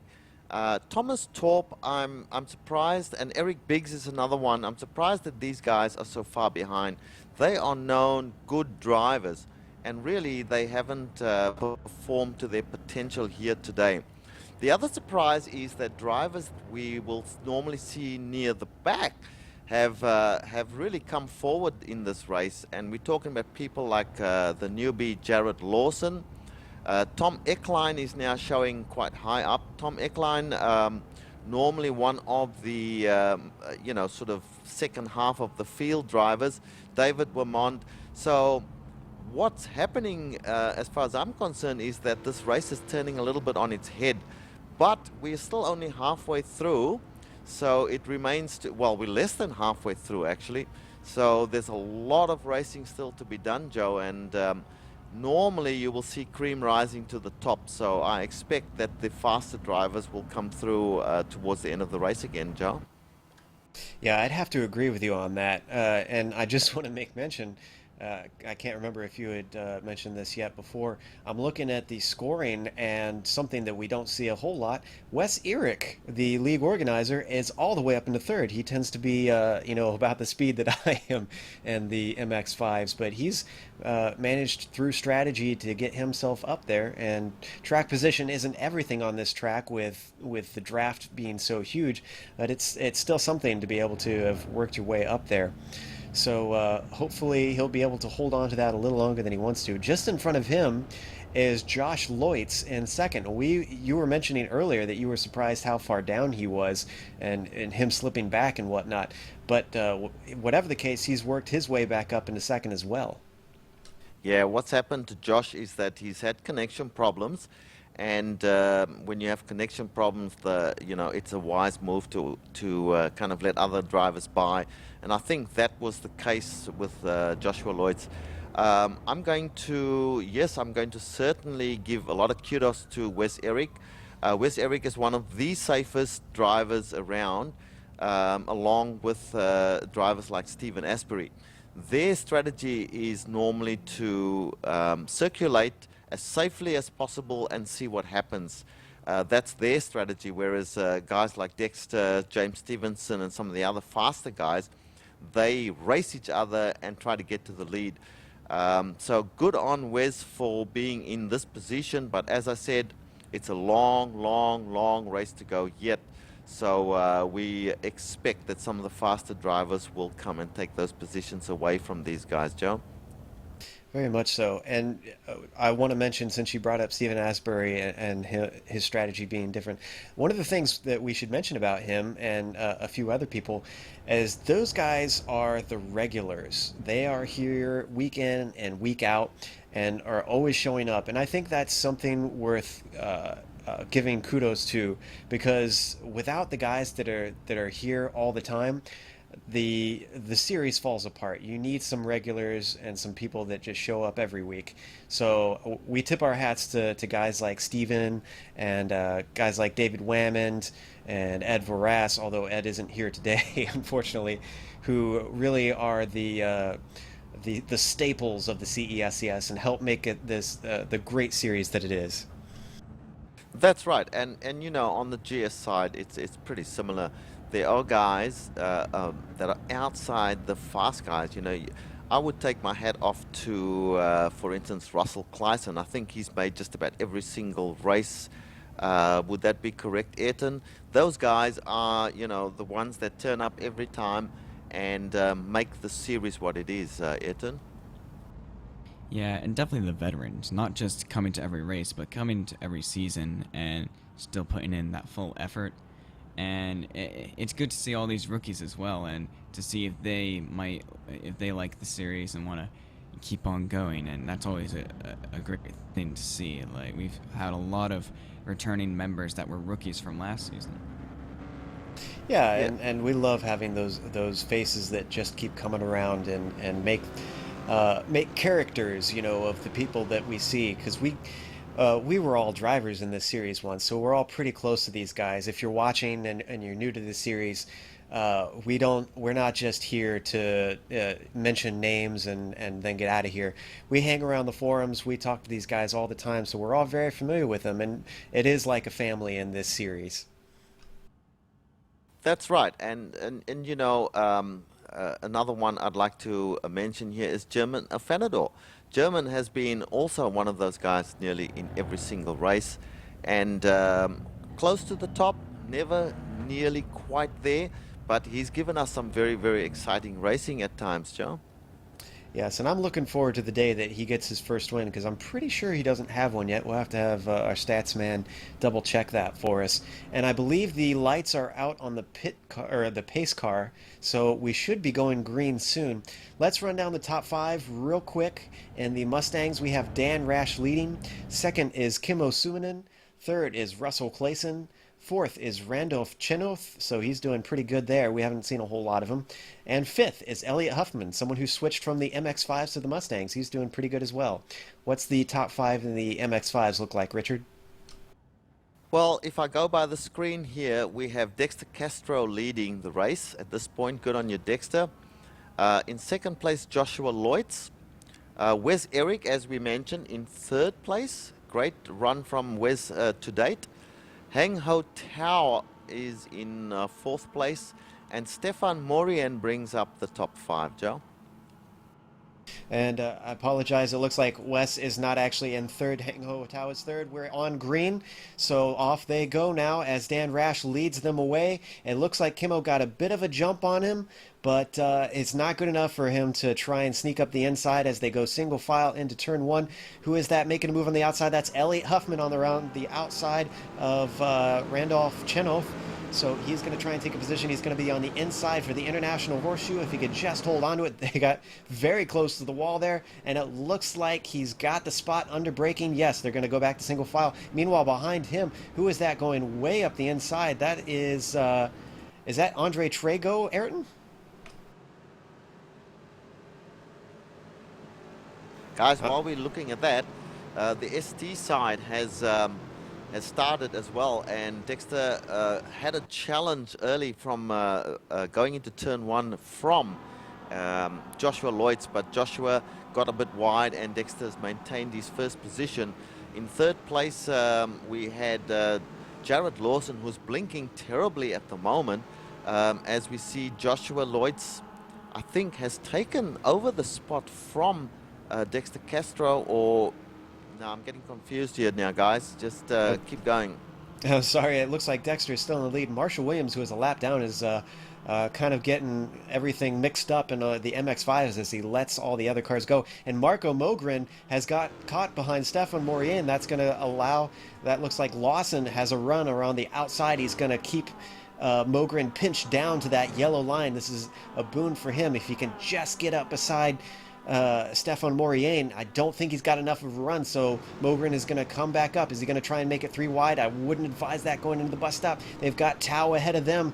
They're 2 by 2, and it looks like Stefan might have the spot if he can just slide in front of him. Yes, he moves in front of Lawson as they exit the bus stop single file now. Richard? Yes, Jared Lawson. I had my camera on Jared Lawson, and he was blinking so badly that I was missing some of the action. But as you mentioned, a good run there from Stefan Morien, and he's now following Hang Ho Tao. So these guys are shaking out. But ahead of them, there's a little challenge going on between Joshua Loitz and Dexter Castro. They're side by side as they come around the oval heading into turn 1. Let's see what happens here, Joe. Yeah, Dexter's got the inside, and it looks like Josh is backing off there. Yeah, he well backs off, and he lets Dexter have it. Although Dexter gets a little bit loose going in that corner, that means he goes wide, and so does Josh. They both go very wide around that corner, so it looks like they each had a little bit too much speed than they thought they did. Dexter continues to hold on to first. Meanwhile, a little bit ways behind them, we see Bilzon, who is all the way in last place and 2 laps down. He's letting people go by. In third, we do have Stefan Morien, and then Marco Mogren has worked his way up into 4th place, it looks like. So he's doing pretty good. Hang Ho Tao, however, has slipped all the way down into 5th, so he's losing some spots. He was in 3rd not too long ago.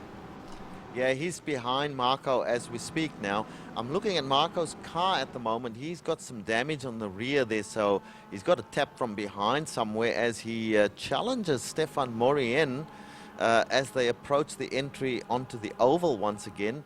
Stefan is a pretty wily driver, so he'll have none of it. He keeps to the inside, and as they move on to the oval, we've got Marco behind Stefan, so it's worth watching this for a little bit to see what Marco can do, because he's got the draft on Stefan now. He moves to the outside. Stefan maintains the inside line as they go down towards the bus stop, so we'll see what happens here, Joe.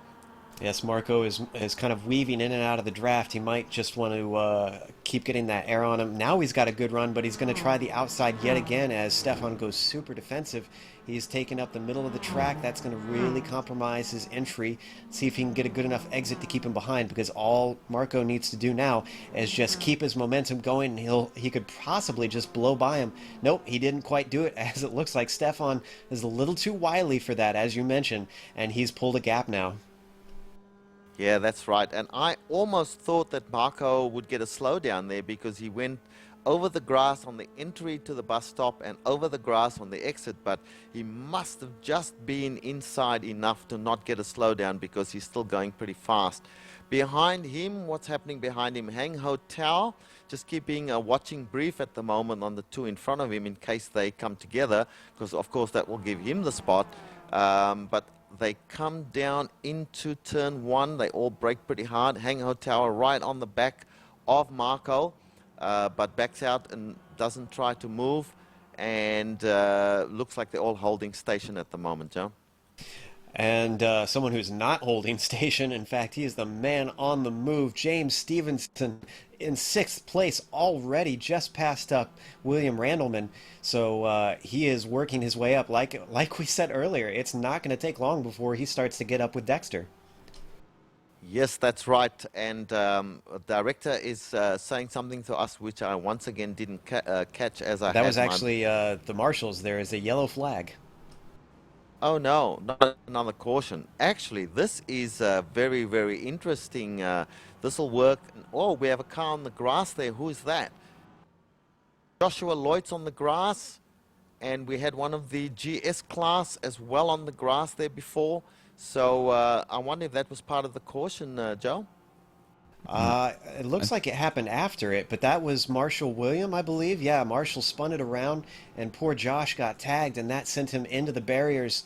It was a very light touch, so I don't think he probably got too much damage. Hopefully not. That he's been having such a great run. It looks like his car is driving straight. And it looks like the caution was actually in the chicane there, as you're seeing in the replay, out of turn 1. And that was Jarrett Lawson getting some big air, actually, as some other cars go to avoid him, and then someone spins out. I can't quite make out who that is. Yeah, that had Eric Biggs, Thomas Torp, and Steve Dube, as well as Jarrett Lawson, all making multiple mistakes in turn 1. So that was a multi-car accident. The only one who got out of there was Steve Dube. Well, this is going to play right into the hands of James Stevenson, as you mentioned just previously, Joe. With a caution, that'll close the field up again, and he will be able to race for the top spot. And I believe that it won't be too long before you see James Stevenson challenging for the lead again, Joe. Very much so, yeah. And I really just want to hop back to Josh, because I feel really bad for him. He's all the way down to 10th in his class now. He's behind Matthew Reinhold and just in front of Stephen Asbury. That he was having such a fantastic race in the latter part of this thing, and now he's got all this work to do. Let's hope that he still has the pace and the car wasn't too damaged. We're past halfway at this point. We're an hour and 20 minutes in. Excuse me. So he's still got plenty of time to do it, and maybe even some cautions thrown his way if things continue the way they have been. He could still catch up and try and weave his way through the traffic. But boy, the guy, I didn't think we'd say this at all ever, Richard, but the guy that has been running an immaculate race is Dexter Castro. He really hasn't put a foot wrong. He's been playing pretty patient when he needed to, and he's still holding the lead.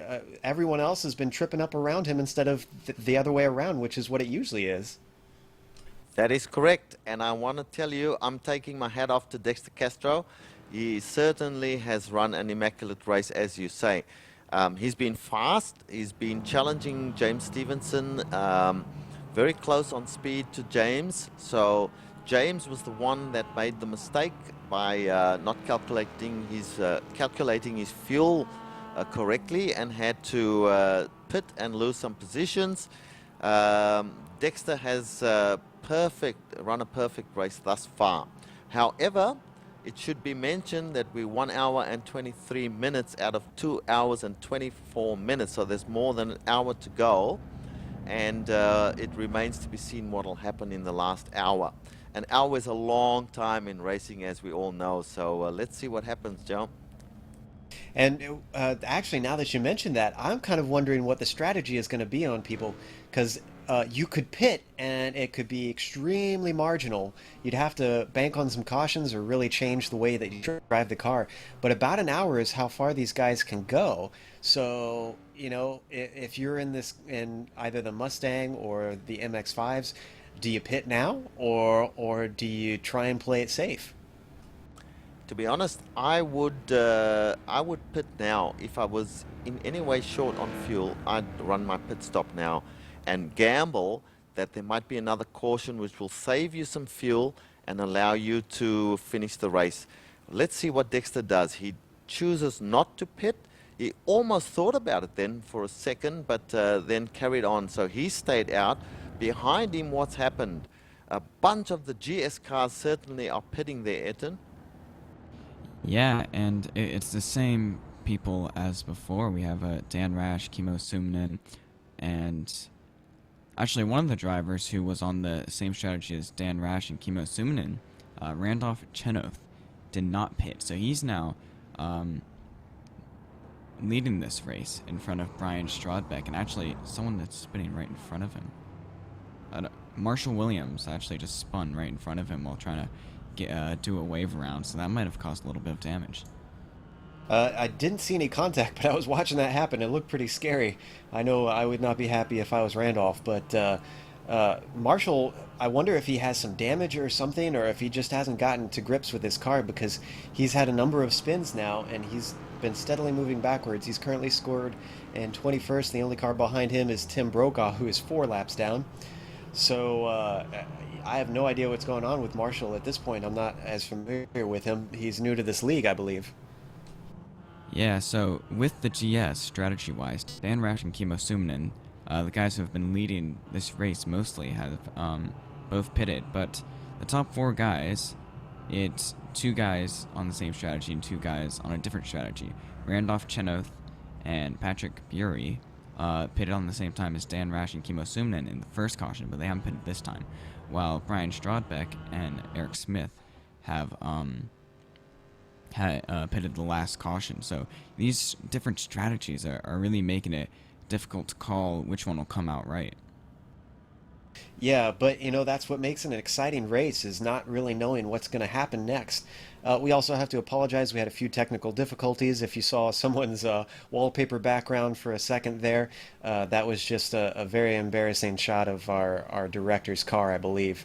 So seeing some underwear there. But anyways, you know, I'm really curious with Dan Rash having, I believe you said Dan Rash pitted this time. Is that correct, Ayrton?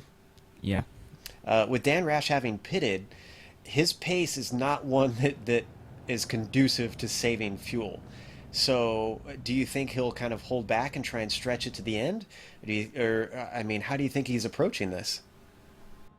Yeah, I do think, I think Kimmo is kind of following Dan since he's newer to the series. So I think those two are probably going to try to run it to the end, unless if another caution comes out between this caution and the end. I think at that point most of the Mustangs are going to pit and just battle it out.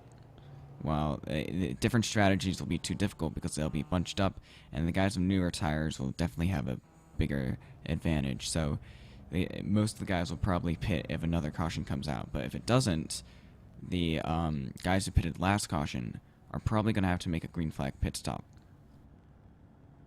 So we'll have to watch and see. It looks like things are starting to build up to what could be a very interesting and very thrilling finish to this race, which it seems like it always is. I mean, 2 years in a row we had a a photo finish at the very end, and I think it was both classes. So we love watching Daytona just because of the way that these things are so unpredictable, and especially with it being such a long race. But let's go through as it looks like things are starting to sort out here. So let's go through the top 5 of each class real quick here, unless it's not sorting out. Hard to tell currently. Yeah, looks like we got it good. So currently top 5 in the Mustangs, we have Randolph Chenoweth in first. Good on him for doing that in his very first CESCS race. Brian Strodbeck, a usual, up at the front, is in second. Then behind him we have Patrick Bieri, another rookie who is doing good. Eric Smith, one of the guys that has started to get rid of his gremlins and really make an impression in this series, is in fourth. And German Afanador, a guy that has yet to have his day come, is in fifth. What are the top 5 in the ST looking like, Richard? Well, we've got Dexter Castro leading at this point in time and running a fantastic race. Stefan Morien, who we mentioned at the top of the show as one of the dangers, he is in second place as we speak. Marco Mogren is a rookie in this series, really. He's in third place. Hang Ho Tower in fourth. And looky, James Stevenson now sitting in fifth place. As we see Hang Ho Tower catching a bit of the grass there, giving way for the GS class, because you know, the way they're running the race is that they'll get all the GS class to grid in front of the ST class. So that's your top 5 in ST, and it's going to be a really exciting last stint here. I'm just concerned that not many of the ST guys have pitted in that last caution, unless I'm completely mistaken there, Joe. But I would have pitted and given myself full fuel and tires to run to the end. I'm not quite sure what's going on there. Well, the way the cautions have been going, I almost wonder if a lot of these guys are thinking, we're going to get some more. I'm going to get another better chance. So instead of making it super marginal, maybe guys like Stevenson, especially who is off strategy kind of in a way, you know, Castro, Morien, I have a feeling that those guys are banking on another caution coming out very soon and pitting then. If not, then, yeah, they're going to have to be pitting under green, which is really going to shake things up. And we're not going green quite yet, so we're going to have another lap around. And I think next time by should hopefully be the green flag. But yeah, it's really fascinating. Usually this is only a one-stopper in the rest of these races in the CESCS because they're all 90 minutes beside this one. But I tell you what, you add a couple hours more, and it seems like this thing is just thrown alive. We can't tell who's doing what, and you really don't know what's going on, Ayrton. Yeah, and it just makes it that much more exciting. I can't wait until all the new updates come when iRacing gets team swaps and like 2.5 hour races in this series. It will just be amazing. Yes, and one of the new features that we have actually is variable weather in these hosted sessions, which they do. They will be all season having the weather set at random, and it's not completely random. It tends to pick it according to what the average is in that area. In fact, right now it is about 74 degrees in the simulation Daytona, and we've got just a bit of a breeze actually. It's almost, it looks like 16, 17 mile an hour to the north wind, so that could be coming into play. I did notice earlier in the day that they had just about the same amount of wind earlier, Richard. But yeah, I love that they have the weather kind of changing, keeping these guys on their toes and making it just a little bit harder to predict. That's right. So there's a bunch of new changes in iRacing at the moment.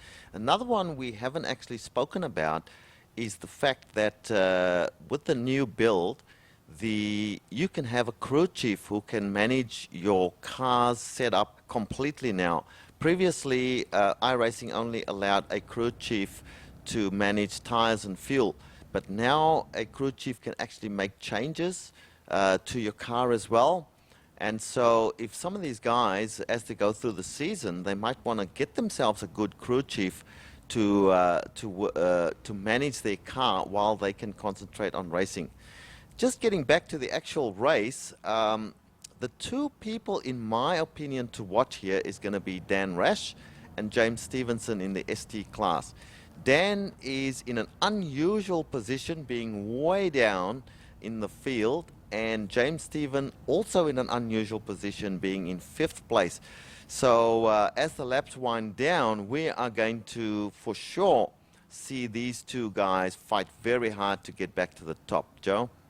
Yeah, and I actually want to keep an eye on Dan Rash because he has way farther to go than James Stevenson does, being in 13th place, and he's definitely a top runner. In fact, if he wins this, he could tie, I believe it's Trace McRae, for the most wins in CESCS history, which is, if I'm correct, is 8, it might be 9. Yep. I'm not.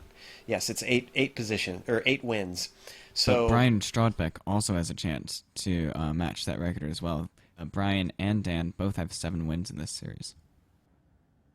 So those guys are both going to be hungry to try and get their names up on the Wall of Fame there. I believe the lights are off, so we're getting ready to go green very soon as they come through the bus stop. And we've got about, let's see, we're an hour and 33 minutes in, less than an hour to go. And we're actually getting some information that Brian's last win, I believe, was at Daytona of last year, or last season rather. So it's been a while since he's been up at the top step of the podium.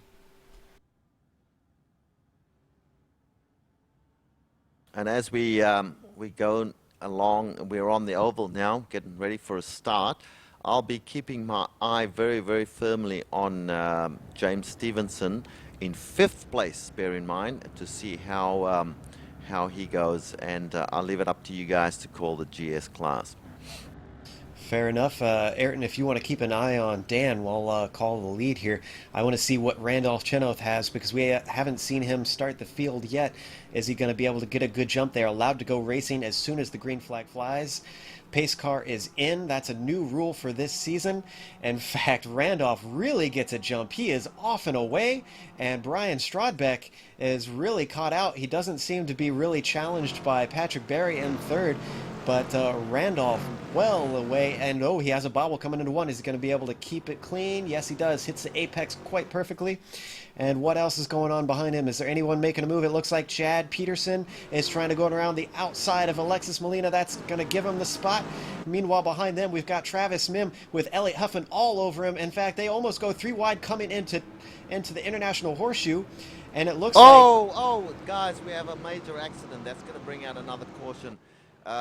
We have James Stevenson involved.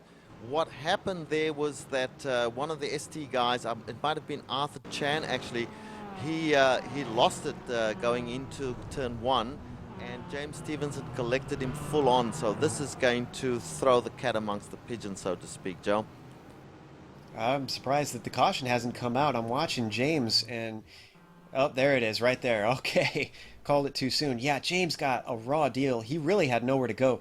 As you said, Mogren got loose, and this is what we were talking about at the start, that one of the hardest part of these endurance races is keeping it clean, keeping out of trouble. As soon as you get back in the midst of the pack, you're way more likely to get caught up in these wrecks, especially on restarts where everyone's so close, there's nowhere to dive and dodge. And yeah, you can see it on the replay there that it was just a header. And Stevenson is going very slow around the track currently. So I fear this could be the win out of his hands at this point, Richard. I believe you may be correct on that. Having said that, Dexter Castro had an immaculate start, and he's currently looking pretty good for this race. Hang Ho Tao is also seeming to go all over the track, so he's got some damage. In front of him, Marco Mogren, who was involved, in fact started that chain reaction there.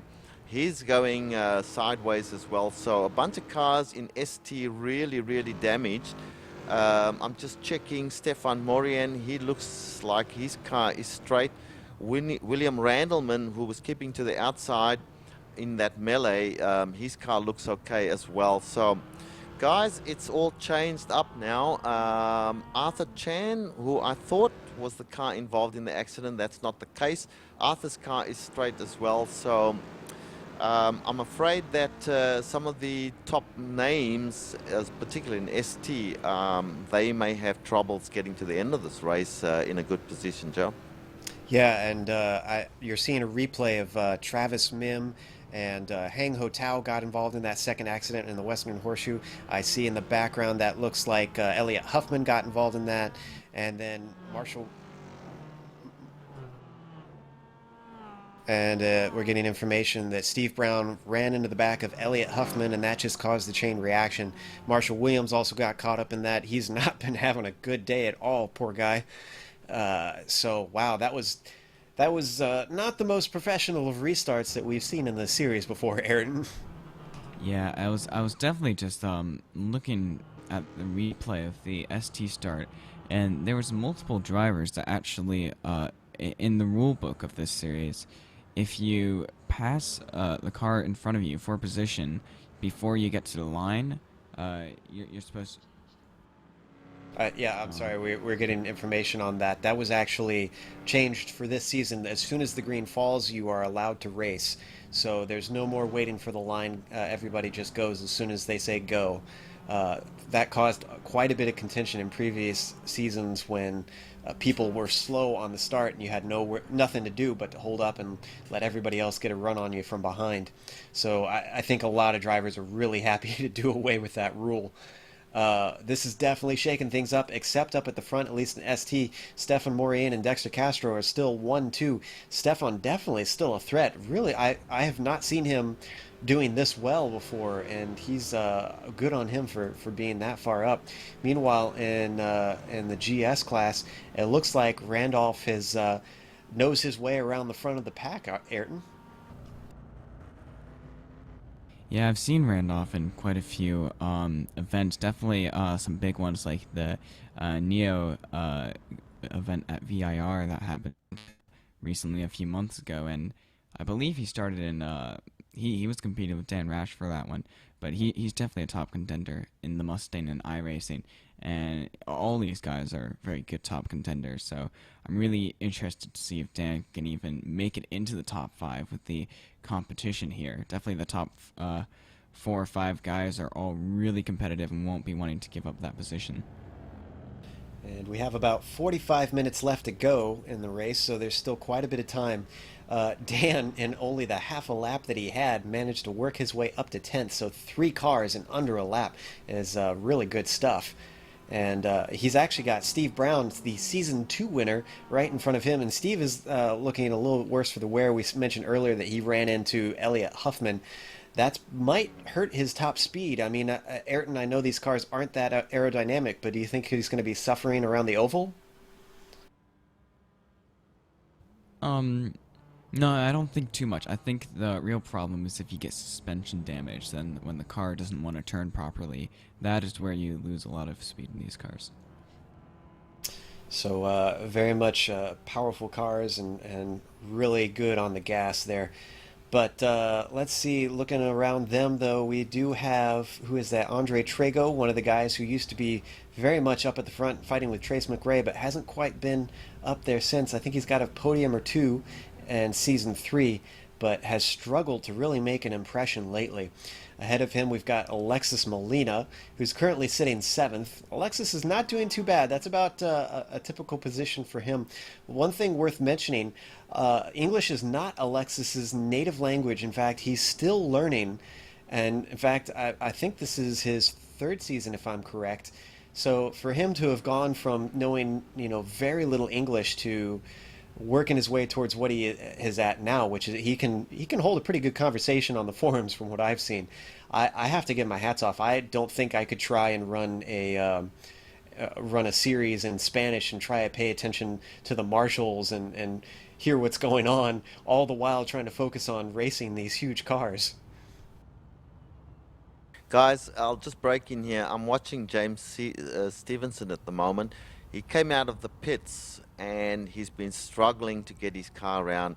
His car has severe damage. I'm afraid his race is just about done here. And I think that is unfortunate, tragic, and terrible all in one. He's, gosh, this is starting him on the back foot. And he's going to have to really work throughout the rest of the season to try and make up for such a bad start, because they do get 2 drop races in the championship point situation. So this won't necessarily hurt him too much. It's just he's going to run out of chances to have bad races like this. And we did see in season 2 when he lost the championship, it was because of, you know, bad luck happening, bad races happening, and he just could not string enough good finishes together. So I bet he's hoping, Richard, that he doesn't have a repeat of season 2 and that he can get things back in line here. Yeah, I don't like to see somebody in a position like this where, you know, through no fault of your own, you're basically taken out of a race. I noticed that when that restart happened, Ayrton was talking about, you know, overtaking on the wrong side, etc. James was very, very conservative going into turn 1. In fact, he dropped about 2 or 3 places from 5th place where he was, trying to just keep it clean going into that first turn, because there was a lot of cars going in there all on top of each other, and he still got caught up in a melee. So bad luck for him. Good luck for the guys in the front there. Dexter Castro running the perfect race so far. Stephen Asbury from Asbury Motorsports, my teammate, currently sitting in 2nd place. A great run from him. 3rd place currently being held down by Steve Doob, who we don't even know, haven't seen before. Hang on, that's not right. Something gone crazy here with what's on track and what's being shown on the screen. So I'll just reevaluate that, guys. I'll get back to you. Yes, and we're actually going to take a quick break since we're on caution, as we just saw actually Randolph Chenoweth hop into the pits, so he's kicking his strategy off. But we're going to go to a commercial break, and we'll see you guys on the other side.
Welcome back. We're coming back to a restart as we speak, getting ready to finish up what is hopefully the final stint here at the season opener for the Continental Endurance Sports Car Series at Daytona. and pace car is just about to peel off. As you see, the leaders, Strodbeck and Bieri in first and second in the GS class. Going to lead them away. Strodbeck was last year's winner for the 2.4. Is he going to be able to repeat it and bring back another win? And Car in the wall, car in the wall. One of the GS. I'm sorry, I completely missed that. Where's this accident? It sounds like Alexis Molina was part of the accident. He just went straight into the wall. And they're still this green. was, before they even crossed the line, if I'm not mistaken. So it's all crazy stuff at the moment, guys. They're still going. Lexus is still going, and they're still green. I will say, Richard, GS classes or ST class is very crazy because up in the lead is Steven Asbury. We never see that. Behind him is Steve Doob. And in third, we've got Arthur Chan, who's currently being challenged by Stefan Mourier, who has Dexter Castro behind him. So top five are hurrying to try and get back up to the lead here. And I would expect their pace to overtake some of these slower guys soon, Richard. Yeah, actually, that's changed as well now, Joe. Let me just see. I'm sorry, Dexter. So Stephen sorry, we have information from the director. Go ahead. I'm sorry, Arthur Chan just went off. We had a bit accident, and the caution is out. Arthur Chan went off. Let me see if I can figure out exactly what happened there. I'm going to look at the replay. And yeah, Stefan Mourier tagged the back of Arthur Chan, and Stefan actually got spun by Dexter, who was honestly kind of innocently collected in this. He had nowhere to go. But man, they just can't get any green flag racing going here at the end. I think the old saying is coming back. These cautions are breeding cautions, guys. Yeah, that's exactly what's happening. And looking at Arthur's car, it's pretty damaged, so he's going to struggle back towards the pits now and try and get some repairs done. So let's just look to see what we know here. So Stephen Asbury currently, whilst they're back on caution, is leading the ST class. Second place, it looks like Jarrett Lawson at the moment. Third is William Randleman. Philip Carpenter, who we don't know and haven't seen at all in car number 34, is in fourth place. And Steve Doob, who is a total noob, is in fifth place, Joe.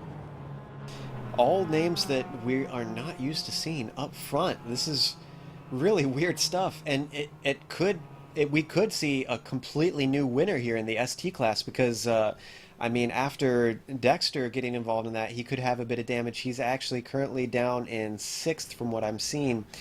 And behind him, Arthur Chan, as you said, is obviously out of it. He's usually one of the front runners. Stefan Mourier, who's been a front runner all day, he could have some damage. He's pretty far down. I'm not exactly sure in what position. We'll get information on that soon. So we're hearing that Mourier is not in good shape, and Dexter looks okay. So Dexter could still be in it, but he's got to climb back up. He's in sixth. In fact, Mourier is slowing way down coming up to the pits here. He could be stopping. His car is looking quite wobbly. So I'm not sure exactly what he's doing here. Yeah, he's definitely got to get some damage repaired. Oh, man. So we've had James Stevenson taken out by an accident. A possible winner. We've had Stefan Mourier, possible winner, taken out by an accident. Arthur Chan, possible winner, taken out by an accident. It looks like the ST class, you can't tell who's going to be able to come out of this thing clean, Richard. Well, the way things are looking now, I'm just looking at all the cars. I've just run through each car separately. Stephen Asbury's car is okay, no problem there. Jarrett Lawson, okay. William Randleman, who is one of the faster guys, his car looks to be okay. We know Philip Carpenter's car is okay, but he's not a normal front runner. In fact, we don't know anything about these guys. Dexter's car looks like he's got some damage on it. Yeah, he's all over the place, just trying to get through, struggling to keep the car on the track, really, so he's got damage. Joshua's got damage on his car. David Vermond, his car looks fine. Matthew Reinhold, damaged. Terrible looking car at the moment. Tom Eckline, his car looks okay.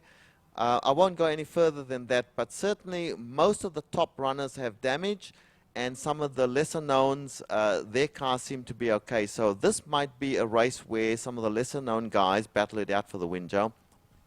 And what did I say at the start? You're going to see very few cars that come away without some dings and dents and scratched paint all over. Yeah, it looks like we might just have a lot of new guys who don't understand you can't go aggressive at the restarts, because it seemed by the end of last season we really started to iron that out, and restarts were mostly smooth. So I have a feeling that some of this could be chalked up to just new guys, rookies that don't understand that restarts are not, an instant win if you make up spots. I will say Dan Rash, in the short time that he's had green flag racing, now up to 6th place. So he doesn't need green flag racing. He works his way up with some sort of magic. And it looks like we're getting a lot of pit stops. We see a whole gaggle of these Mustangs heading into the pits right now, including Dan Rash. Who else? Brian Strodbeck, Patrick Berry, Eric Smith. No, Eric Smith has stayed out, actually, so he'll get the lead. And behind him, we have Kimmo Suominen is going to be in second. Did Kimmo pit on the last yellow flag? Do we have information on that? Yep. But Dan has come in with Brian, and looks like Patrick Bury is going to be the first one out. Brian second, and then Steve. I can't tell if Dan or Steve Browne got out first, but I think it was just Steve Browne. Now, we're going to have a half an hour to go, so that's still time to make up positions, and track position isn't everything, but Kimmo is a very fast driver. Eric Smith is too, but I think Kimmo's kind of got the legs on him. I suspect this is a boon for Suominen, that Ayrton, he could run away with this thing if it stays green and he can get away. Yeah, Suominen has proved so far in this race that he has the speed, and if he can keep that consistency up and hope that the guys who just pit don't get through traffic very quickly, he could have a very good chance. Well, the guy behind the pace car at the moment is actually Eric Smith. So, and Kimmo Suominen's behind him. So, looking good for these guys. Well, over in ST, what's it sorted out to? I think you mentioned a bit of the order before, but now that we have official word, it looks like, is it correct that Jarrett Lawson is leading? That's correct. Jarrett Lawson is the first car behind the GS cars. Behind him is William Randleman now. So William Randleman is looking pretty good. Philip Carpenter and Steve Doob are the next two. And then we have Dexter Castro. So he's back out there and circulating. Whether his car is still pretty damaged, I don't know. I didn't see whether he pitted or not, Joe. I would like to mention that none of the top 5 in the ST class has ever won a race in this series. So we might as well have a first-time champion. The highest person in the standings at the moment who has won a race is Joshua Loyce, and he won the final race of last season at Lime Rock.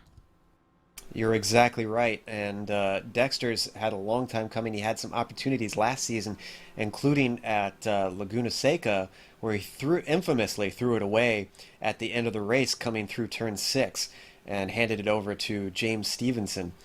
So I have to imagine Dexter is very hungry, because he's been in this series since its inception 4 seasons ago, and to be without one for that long and be such a front runner, even though he's only been a front runner since I believe it was the end of season 2 when he hopped over to the MX-5s, he's really going to want it. These other guys this is their first race, except for William Randleman, who's only got a season under him. And I'm getting information that the lights are off, so we're getting ready to go back to green flag racing in any second here as they come around the tri-oval, or I'm sorry, the turn 4, NASCAR 4, coming onto the tri-oval. So the pace car is going to duck off very soon here as Eric Smith leads them up to the line. And there goes the pace car right now. So Eric is going to get the green. Is he going to be able to get the jump on Kimmo? That's probably going to be critical here. Kimmo's got a pretty good start. Actually, he's staying right up with him. Is he going to take a look on the inside of 1? In fact, he's pulling up right behind his bumper, but he backs off just slightly coming into 1. That's going to allow Trago to get up behind him. Those top 3 are all together, and nothing doing. They're all just staying in line. Kimmo knows he's got some time, so he's staying patient. Meanwhile, I see James Browne tried to make a move, and that's backfired. In fact, he gets very close to Alexis Molina, who tries to move on the outside. But I don't think Alexis is going to have it. No, he does. So Alexis moves up a spot. What's the start of the ST look like, Richard? Well, Dexter Castro was the big mover in ST. He has gained several positions. He started off in 5th place. He's taken 2 guys, passed them before hitting turn 1, and he's now in 3rd place. Jared Lawson still our leader. William Randleman behind him, but look at Dexter go. He's right on the back of William Randleman as we speak, Joe.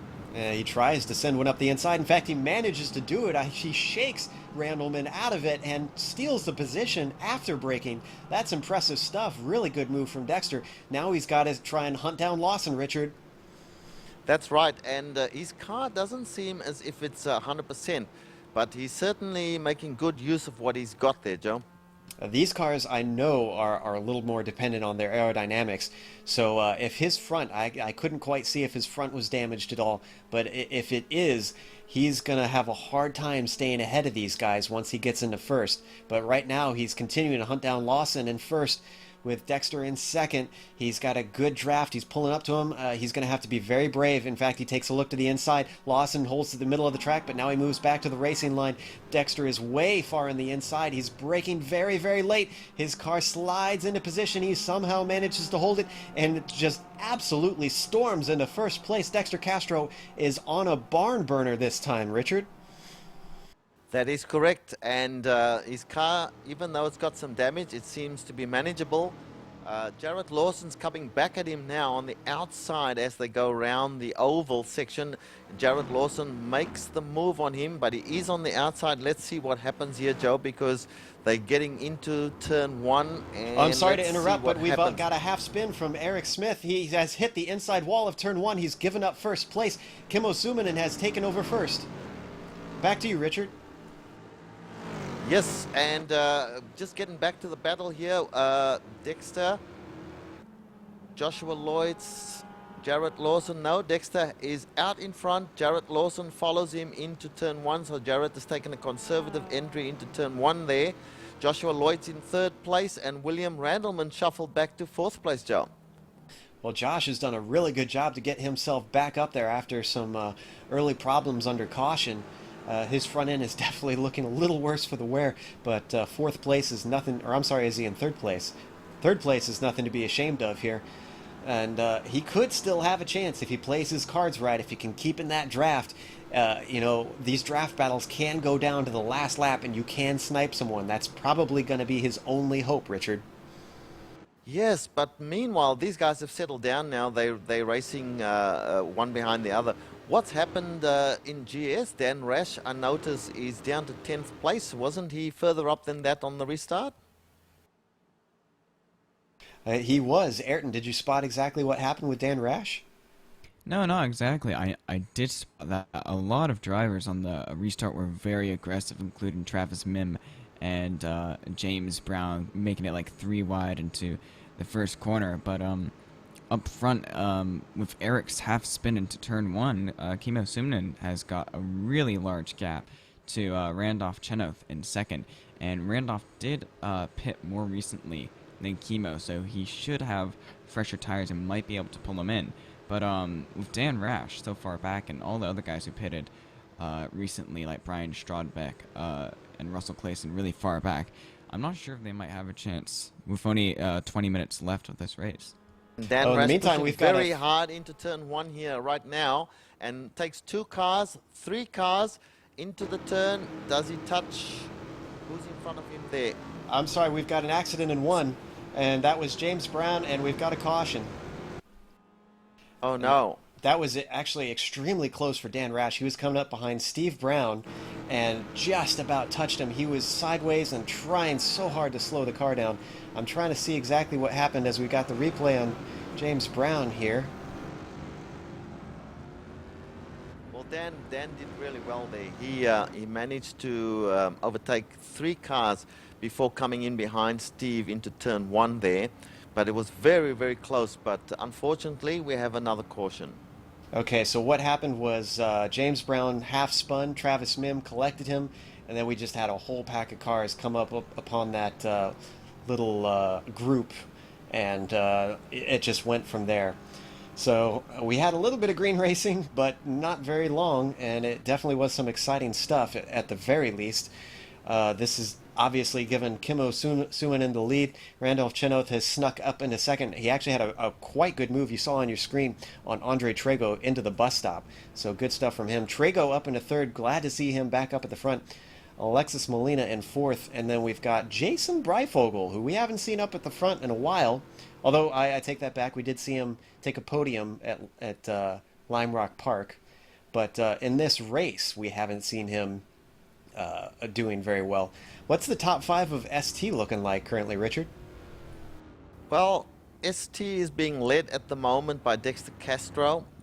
Jarrett Lawson, who's had a pretty good race. He's been in or around the top 5 or so for most of the race. He's in second place. Joshua Leutz, whom we've mentioned many, many times in this race, he's in third place. And William Randleman in fourth place, just catching up to the rest of the group now under caution. Steve Doob, whom we have mentioned a few times, he's in fifth place, so a very, very good race from Steve Doob. And Eric Biggs, who started dead last in this race, is in sixth place in the ST class, Joe. I can't remember what the record is for cautions in a single race, but I'm pretty sure this one just might set it. We've had a lot. But as we let this caution sort itself out, we're going to take a really quick break, head to commercial, and we'll be back very soon to bring you the restart and hopefully go to the end under green.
Welcome back. We have about all of 10 minutes left to go in this the season opener of Season 4 for the Continental Endurance Sports Car Series. We are at Daytona International Speedway, and it is coming down to the wire. We've had a lot of cautions lately. If these guys can keep it green, it's going to be one hell of a shootout to the end here. Currently, Kimmo Suominen is leading in the GS class, and in the ST class we have Dexter Castro. Dexter has never won a race here, and Kimmo is a rookie. So this is his very first race. So we could have 2 new winners in this race. So that'll be interesting stuff. And in fact, speaking of winners who have won before, actually, James Stevenson, unfortunately, because of his damage, has dropped out of the race. He is no longer in his car. So anybody banking on James Stevenson, bets are off, I guess. Well, yes. At the moment, Dexter Castro, who has run a very, very good race today, is sitting in first place in the ST class. Jari Ylimäinen, who's run a pretty good race as well. I'm sorry to interrupt, but the pace car has just peeled off, and we're getting green flag racing. I'm hearing. Go, Joe. Sorry, Kimmo is taken off from the start-finish line behind him. Randolph is trying to hold off a bunch of cars. Andre Trego is looking to come up behind him. In fact, Trego starts to pull up under braking. Randolph is looking a little squirrely. Oh, and we got a little bit of tap between Trego and Steve Browne, but they hold it together. It looks like most everybody is holding on to it and keeping it clean. Let's hope that they can do it for the whole lap around and all the way till the end. I see Dan Rash trying to squeeze up 3 wide between Brian Strodbeck and another car, but he backs out of it wisely. He's still got a little bit of time left. I'm sorry I had it wrong before. We got about 14 minutes left to go in this race. But Dan Rash is looking to really try and work his way up through. He's running out of time, Ayrton. Yeah, Dan and Brian Strodbeck are on the move trying to get through this traffic and get back up to Randolph and Kimmo. And they do have fresher tires, so they should be able to. And we have a car on the grass in the second hairpin. Who is that? That was Russell Clayson who was in there, and Strodbeck is making a move on the inside of Mim coming onto the oval, but he's going to get a very bad exit as Mim gets the wider exit out of there, and Dan Rash got a little bottled up behind him, so they're all going to be tied together. Mim, unfortunately, I'm sorry, that's Andre Trego. I was calling that wrong. Trego is up on the high side, so he's moving backwards, and Rash has now got a draft, so he's pulling up. Is he going to be bottled in yet again? He's going to have to squeeze it hard to get through the 2 of those, and he decides to hold behind him as they hold the inside line. He's going to have to brake early so he doesn't push Strodbeck off. He does brake early, but still manages to get by Trego. So that moves Rash up into 7th place, I believe. It's hard to call with all this stuff going on. 6th overall, I'm hearing. Meanwhile, Kimmo is continuing to pull away. What is the start of the ST looking like, Richard? ST class was led off by Dexter Castro, who maintained the first position. Joshua Lloyds overtook Jari Ylimäinen into turn 1, but Jari Ylimäinen's just got that position back from him, so he's now currently in 2nd place, followed by Joshua Lloyds. Back to you, Joe. Yeah, in fact, he's pulling him in, as we saw. That was Russell Clayson going by them after his spin just half a lap ago. Lawson's got a good run, but he's not going to be close enough to try and attempt to pass going into 1 here. He's going to be very close. He'll have to be foolishly brave to try and duck it in there. Instead, he backs out. And that's going to allow Lloyds to come up the inside as he overshoots the corner, actually. So Lloyds moves back up into 1st. These 2 are swapping positions a lot. Richard, I think this is a case where they need to start working together to try and keep hold of Dexter and get that 1st position. Not only that, they've got a GS car right in between them at the moment. Patrick Bieri, who's on a charge. Hopefully he can get past them cleanly as he approaches Joshua Lloyds and then backs down to take the corner. Dexter Castro in the meantime. And we have a car out on the exit there. Is that Dan Rash, perhaps? Let's see. No, Dan. Denny Locke. Denny Locke he's gone off there. So back to the racing. We have Jari Ylimäinen still sitting behind Patrick Bieri as they come back onto the oval. Joshua Lloyd's chasing down Dexter as hard as he can. Let's see what happens in the draft as they go towards turn 1, Joe. I believe they're actually heading towards the bus stop at the moment, and that GS car is finally let go as they go through the oval. And Josh Loitz has got enough of a gap on Jarrett that he really doesn't have to worry too much, although Jarrett could pull up to him. Meanwhile, I'm looking behind them, and we've actually got a bit of a battle going on between Eric Biggs and William Randleman and who's that? Matthew Reinhold. Except they were a little bit closer before, but they've spread out on the oval. Hopefully they can get that a little bit closer together. I thought it was a close battle, but apparently not. So let's hop over to GS and see what's going on over there. Ayrton, I understand that Dan Rash is starting to put some pressure on there.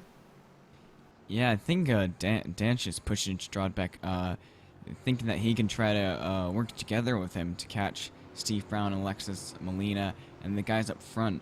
I think by now, Kimmo Suminen and Randolph Chenoth are running away from Alexis Molina and Steve Browne. So these 4 guys battling for third, and then I think the battle for first might come down to the end with Randolph not dropping back. He's kept up there with Kimmo. And Steve Browne had a huge moment coming out of the International Horseshoe, but somehow managed to keep it together. You saw it on your screen. And I bet he's going to need a new change of pants, but that's allowed Dan Rash and Brian Strodbeck to get by him. He's holding on to the back. We have less than 10 minutes left to go. There was, last time by at the line, less than 4 seconds between Rash, Strodbeck, and Kimmo. So, or I'm sorry, there was a little more than 4 seconds. So there really isn't that much between them. They're going to have to work together. They can't fight, and currently I don't see them fighting too much. Dan is kind of holding behind Strodbeck, and Strodbeck has always been the one to be able to kind of bring the fight to Dan, so it's not like he lacks pace, Ayrton. I think, and Rash is getting up right behind him, and Ayrton, it looks like he's actually bump drafting him. Yeah, but it's gonna be difficult for both of them to get through on the bus stop. Looks like Alexis is just gonna let them both by. And now it's time for Brian and Dan to either battle it out or try to catch up to the top 2 guys. Yes, you're right. There is nothing between Randolph and Brian Strodbeck currently, and it looks like they are absolutely working together. Like I said before, these are the things that separate the men from the boys. You see the thinkers start to rise to the top as Dan Rash pushes Brian Strodbeck around the course to try and work together and catch the leaders. Let's see what the spread this time by at the line is. They're getting close to the line here. What is it now? Meanwhile, Kimmo Suminen and Randolph are side by side going into turn 1. Randolph on the outside, Kimmo on the inside, and it looks like Kimmo's gonna keep its position for first, but that probably lost them some time going into turn 1. And in the meantime, there was push comes to shove for Dan Rash, who got by Brian Strodbeck, and actually Alexis Molina was pushed off by Steve Browne as well. And we've got another car into the barrier. That's Travis Mim on the outside of turn 1. He's just sitting there waiting for a chance to go. They're not putting out the caution since he's still going, it looks like. And we're seeing a replay on Travis Mim, so let's see what exactly happened here. Oh, it looks like he went a little wide, and Clayson just shook him, actually. He didn't touch him. Mim just got a little squirrely, unfortunately. So that's really going to hurt him. In the meantime, back up to Kimmo. Ayrton, what's going on for that lead? Well, Randolph is still sitting behind, and I think he's going to try to, next time by, get another run on him. Randolph seems to be a little faster on his exit coming out of the bus stop, so he always gets a run coming into turn 1, and that may just be what he needs if he just stays behind Kimmo and just wait until the last lap, and it's not over until the last lap, so he might be able to have a chance at, if he gets it right, get a win today. And real quick, let's hop over to ST because I see there's quite a battle, Richard, going on for second place still, and that's allowing Dexter to get away a bit. Yes, Dexter is showing a clean pair of heels at the moment, but the battle for second place is fierce with these guys, Jarrett Lawson and Joshua Loitz, exchanging positions more than once throughout a lap. Josh seems to be faster going into turn 1, but he seems to be caught on the back part of the course here as they head now towards the bus stop, with Jarrett Lawson now in second place. These guys have been battling nose to tail very fiercely for that second position, but that of course has allowed, as they come side by side heading towards the bus stop once again, unfortunately Dexter is taking full advantage of this battle, and he's moving quite far ahead of them now. And if you're Jared Dexter, Lawson goes into that second position, taking a huge... Oh, he's just about got to slow down there, but didn't. So the battle is on for second place still here. What's happening in GS, Ayrton?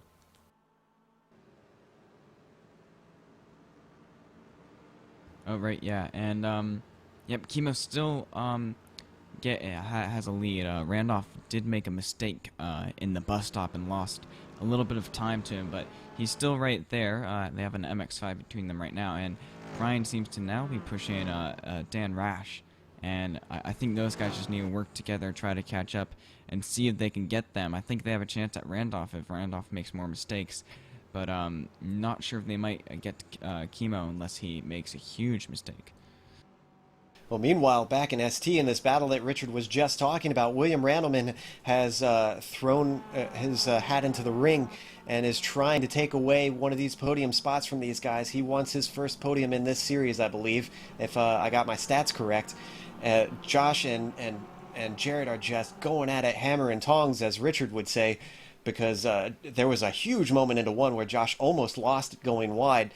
But William Randleman is now only about 2 car lengths as they head towards the Western Horseshoe. He takes a look on the inside, but he can't quite do it. In fact, now Josh takes a look on the inside of Jarrett, but he is also a little bit too far away. And now, just to make things even more complicated, we've got Eric Biggs in the mix, and then behind him, Matthew Reinhold. So we have 5 cars from 2nd to 6th all together.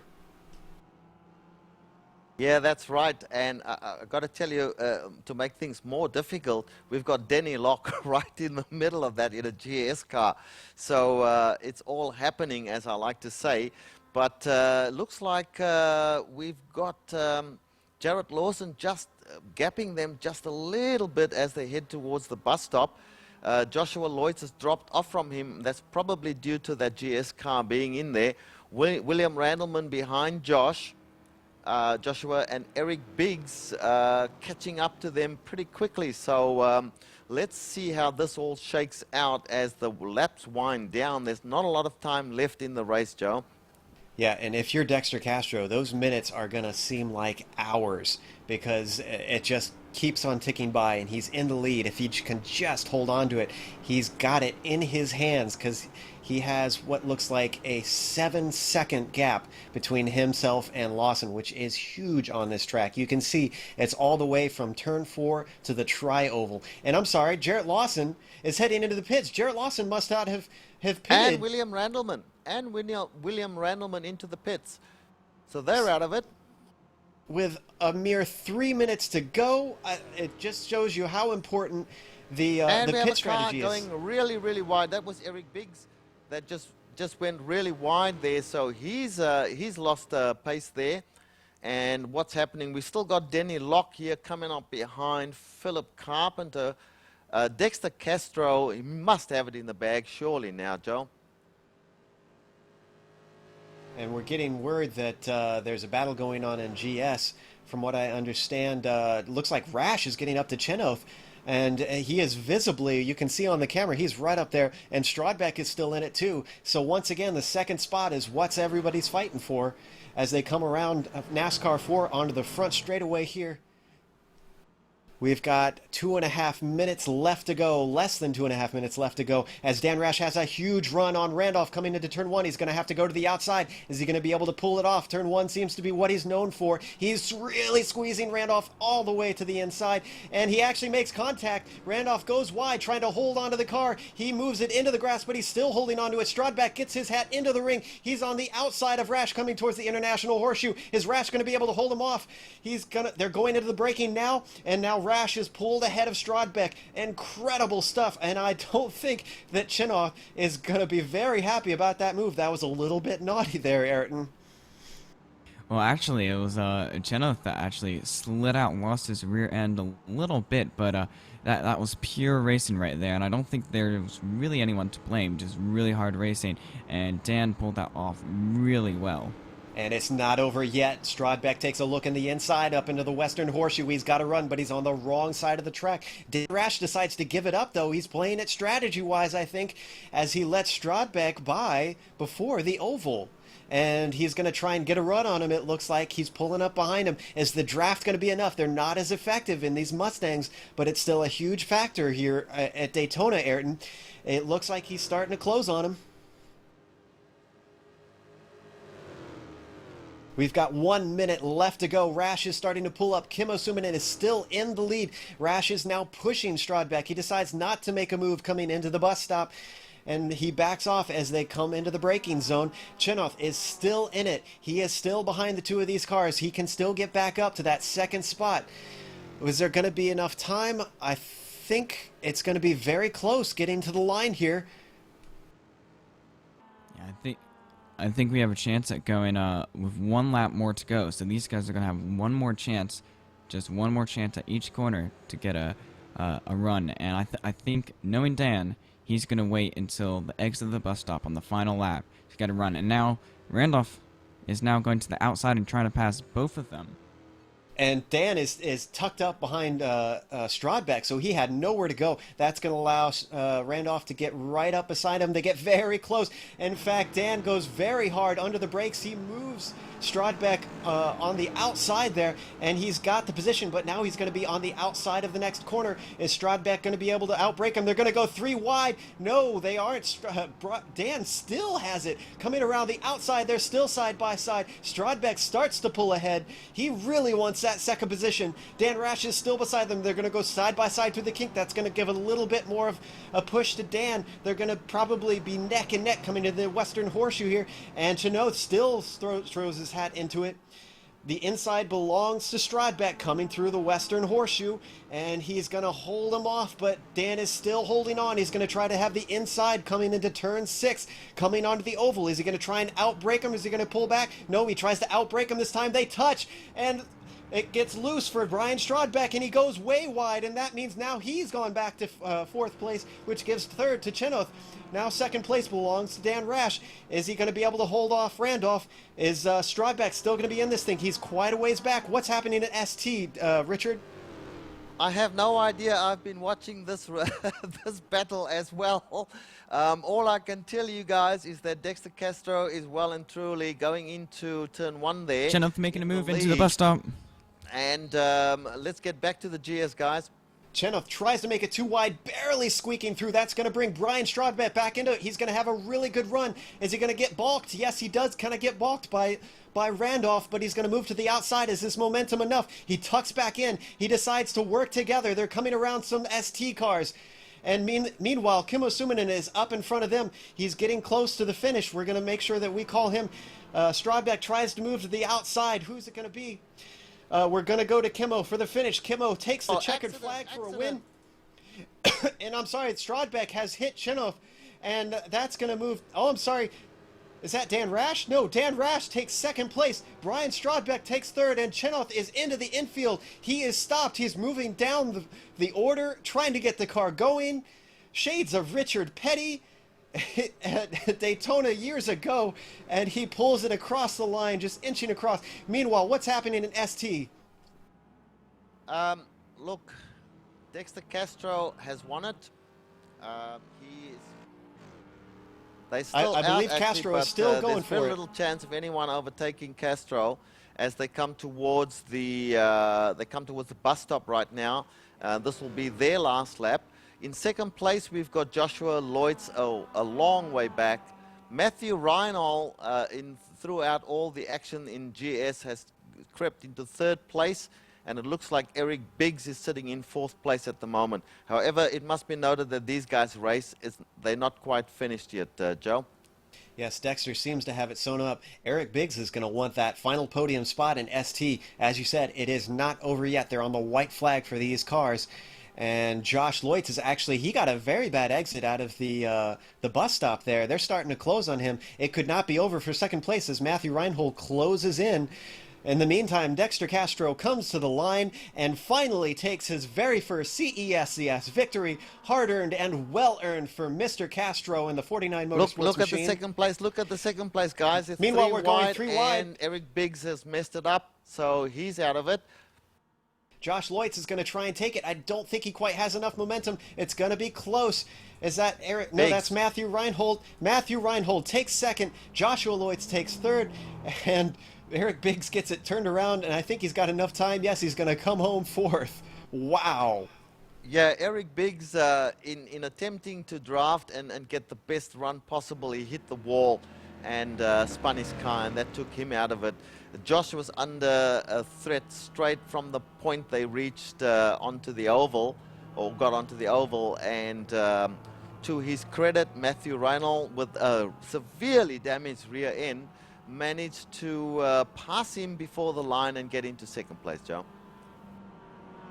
So, as we said, it is always an exciting finish here at Daytona. Incredible stuff from these guys. And I can't wait to get a few of these guys into the booth and talk to them about that race. We've had some serious surprises all up and down the field, and just spectacular finishes for second place, and really well-earned and great runs for our first place finishers, guys. Have a look at Matthew Reinhold's car from the rear, guys. If you can put a camera on that, director, this car should not be anywhere near second place. Just look at it. Well, as these cars settle in, let's go to break, and we will come back, hopefully with some interviews. We will see you guys in a second.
Welcome back to the Global Sim Racing Channel. We just witnessed an incredible finish in both classes for the season opener in the Continental Endurance Sports Car Series.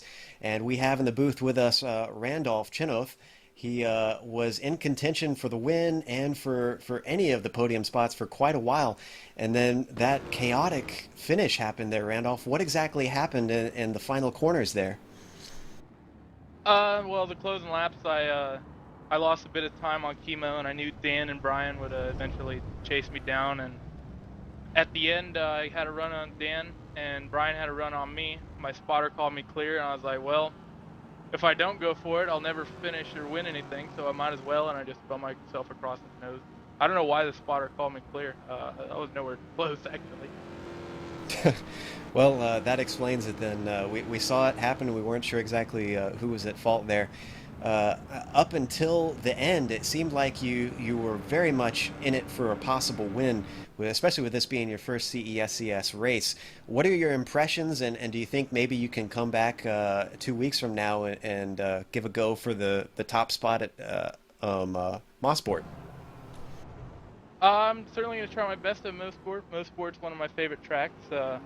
First impressions, hopefully the future races aren't quite so yellow-filled, but yeah, I was actually really surprised where I ended up finding myself, because I started pretty far back in the field, and I think I just hit the strategy right and found myself at the front, and I managed to get fortunate with the restarts, whereas my teammate, or with the restarts in traffic, where my teammate wasn't quite so lucky, otherwise he would have been up there with me too. Yeah, it seemed like you didn't quite have the qualifying pace, and we were very impressed with the way that you had shuffled up. Do you have any sponsors or people you'd like to thank that helped made this race happen? Shout outs to my team members at NewWorldSimsport.com, shout out to MorganSchooley.com, and huge shout out to Travis Mint for thanking me with the setup and for the strategy for this week. If it wasn't for him telling me the fuel numbers, I would have never been up there, so huge thanks to him. Great stuff. Well, thank you once again for giving us an awesome race. Commiserations, and we hope to see you back 2 weeks from now. Oh, I'm always happy to put on a good show. All right, thanks. We'll talk to you later. All right, I believe we have our third place finisher in ST waiting in the wings, and that is Josh Loitz. Does someone want to bring Josh Loitz into here? Josh Loitz, can you hear me? Yep, hear you guys loud and clear. Joshua, congratulations on your third place finish in the race. I have to say that I had you pegged for a second place there, but you know, you were battling for quite a long time with Jared Lawson for that second place. Then Jared Lawson dropped off, and suddenly Matthew Reinl and Eric Biggs came into the picture. Tell us about that, those last few laps, the closing laps there. Well, first few laps after the restart, I wanted to try and, I got past Jarrett right away, and I was like, okay, I'm going to try and stay with Dexter, but then I realized, because I had been wrecked twice previously on pace laps, so thankfully I had gotten the car repaired, but it just didn't have the top speed to keep up, and then battled with Jarrett, and then once he went off, I was like, okay, I might be good, but then, so there's two coming up, and I knew I was going to have a battle on my hands, and that final turn, I just tried making all the moves I could to try and break up the draft, and almost worked, but you know, that's the way it goes at Daytona sometimes, so I'm still very happy with the finish. Absolutely, that's after 2 hours and 24 minutes of racing. What did you think about the cautions? I thought there were too many cautions for a race like this. Yeah, you know, it's going to happen. It's the first race of the season, and just a lot of new people getting used to the multi-class racing, but also the main thing is people just being too antsy and trying to, you know, make moves where they can't be made, and even some experienced guys made a lot of mistakes. So hopefully it'll kind of smooth itself out over the next few races. I know the last three last season only had about one caution in the last three, so we'll see what happens. Yeah, and did your pit stop strategy work for you? Did it work out the way you wanted it to, or were you forced into making some decisions that you hadn't thought about before the race?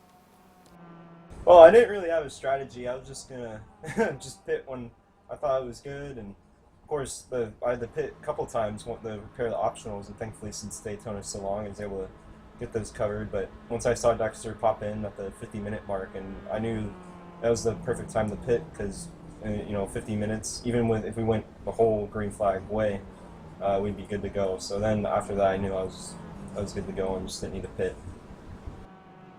All right. Well, congratulations once again. Getting a third place finish or podium finish after 2.5 hours of racing is no mean feat. We congratulate you on that. Is there anyone you want to thank or shout out to, please? Can't think of any off the top of my head. I guess I got no shout-outs, but I'm just looking forward to the next few races and hopefully can keep up this momentum at Losper. All right, Joshua. Thanks again. Congratulations. And back to you, Joe. Absolutely. We also have Dexter Castro, the winner in the ST class and first-time winner in the CESES. Congratulations, Dexter. God. Is it a weight off your shoulders now that you've finally broken that duck? Well, I've had a few chances before and I blew it, but thankfully this time it all held together. Yeah, I've had definitely my share of bad luck over the seasons, but this time everything just fell right. Yeah, it seemed like a lot of people were falling away around you. Some of the guys getting lower down in the pack were running into trouble. What was your strategy going in as far as tires and fuel? It seemed like that really is what put so many people farther back and allowed you to go up front. Well, I knew this race would never go caution-free. I could almost guarantee it. So I decided to just wait for the first caution in a reasonable window and then go from there. So the first caution happened to come out just outside of being able to make it, so I figured with more cautions I should be fine. And as it turned out, I just stayed out all the cautions until the one with about 50 minutes to go and pitted again and went from there. It definitely looked exciting from our front, and were you happy to be able to get a gap at the end there, or did you expect to get a gap? Because that seemed to really help you that the guys behind you were battling. Yeah, I figured I'd be able to get a gap on all of them. I wasn't so sure I was going to be able to pull away from Joshua, but it ended up working out that they battled just enough that I could get out of the draft, and just a hard-fought race. And I think some people ran out at the end. Those people who ended up in front of me on the last restart they had pitted the caution before me. You had a number of battles with a few guys throughout the race. I know at the start it was James Stevenson, and then later on, I believe you and Jarrett Lawson were together. Who did you consider your biggest threat in this thing that you had to maybe try and wrangle this thing from? Well, Stevenson was really the biggest opposition. He's always fast, and oddly today I felt like I was keeping up with him quite well even without the draft. I felt like he was only pulling me by maybe a tenth or so in the infield, which could easily be made up on the oval. So it would have been a real great battle. It's a shame he got caught up in that, but I just decided I wasn't gonna. I decided I wasn't going to leave anything to chance, and I was just going to stay out front as much as I could. It certainly paid off today with all the craziness that was going on. So once again, congratulations. Do you have anybody you'd like to thank or sponsors you'd like to thank that helped make this win possible? Well, I mean, as always, it's just the team. Team was really great. Unfortunately, I don't think Hang had a great finish, but Eric managed to, or Eric Biggs managed to come up for a very solid finish. Even with damage, significant damage, and Eric Smith, not sure where he finished, but it sounded like he had a little issues. But as always, the team's just very important, and they did a great job. Yes, and it was a really immaculate race from you. We were all severely impressed up in the booth the way you ran this race. So once again, congratulations, and we look forward to seeing you at Mosport. Yep, we'll see you there. Maybe I'll make it 2 for 2 this season. Here's hoping, man. All right, I'm going to hand it over to Ayrton Ellis, who I believe has Brian Strodbeck with him. Yep, thanks, Joe. Brian, can you hear me? Yeah, I copy. Congratulations on a third place finish. We heard Randolph's story about the closing laps. What was your strategy on those final few laps? just trying to keep my speed up. I kind of got into it on the restart before, the second to last restart, and I got in the back of somebody, whoever that was, sorry, and it damaged my front end, so I lost any pull down the straight. So I was just trying to latch on to somebody, and it turned out I was able to latch on to Dan, and Dan pushed me a little bit. Yeah, it was pretty crazy. It looked like we were running a figure eight here with all the damaged cars that I saw around me, those closing laps. Yeah, and I was surprised to see that your starting position is not where you used to be in this series. You started in 4th place. And did you feel like this race, like with all the new drivers and the returning competition, did you feel like you were really challenged, especially with Dan and Kimo and Randolph? Oh, absolutely. I knew this was going to be a battle with all the new talent, and you know, in addition to the talent that's returning with another season under their belts.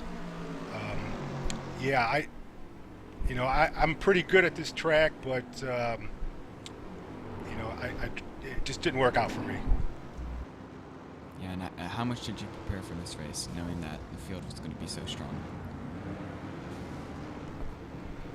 Well, obviously not nearly enough. Okay, well, congrats again on a podium finish, not the final straight that you were hoping for with that collision with Randolph, but good job on you. Thanks, guys. I had a lot of fun, and that's all that counts in my book, so have a good one. Yep, it was really fun to watch, and I'm going to hand it back to Joe now.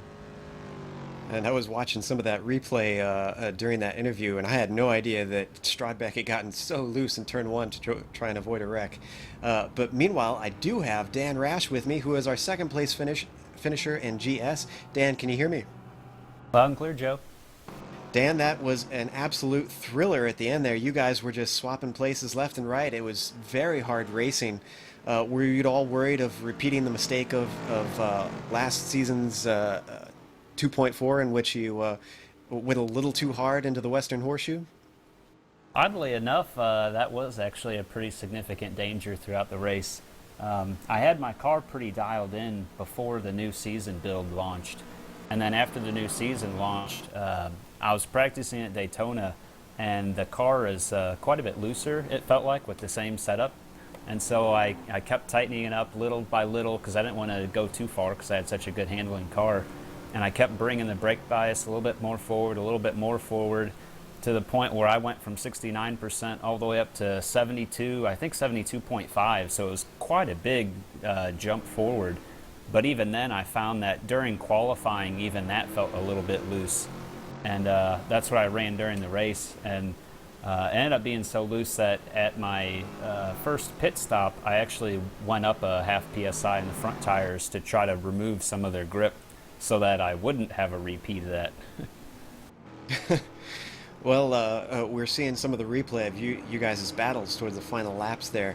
I know that you got a little bit shuffled down the field towards the end of the race there, and with the yellows it seemed like you had a hard time making progress. Do you think if it went green that you'd had the pace to try and catch Kimo? Oh, definitely. All of the craziness that was the end of the race was basically because most of the field, it was basically like an inverse grid 15-minute sprint race is pretty much what it was.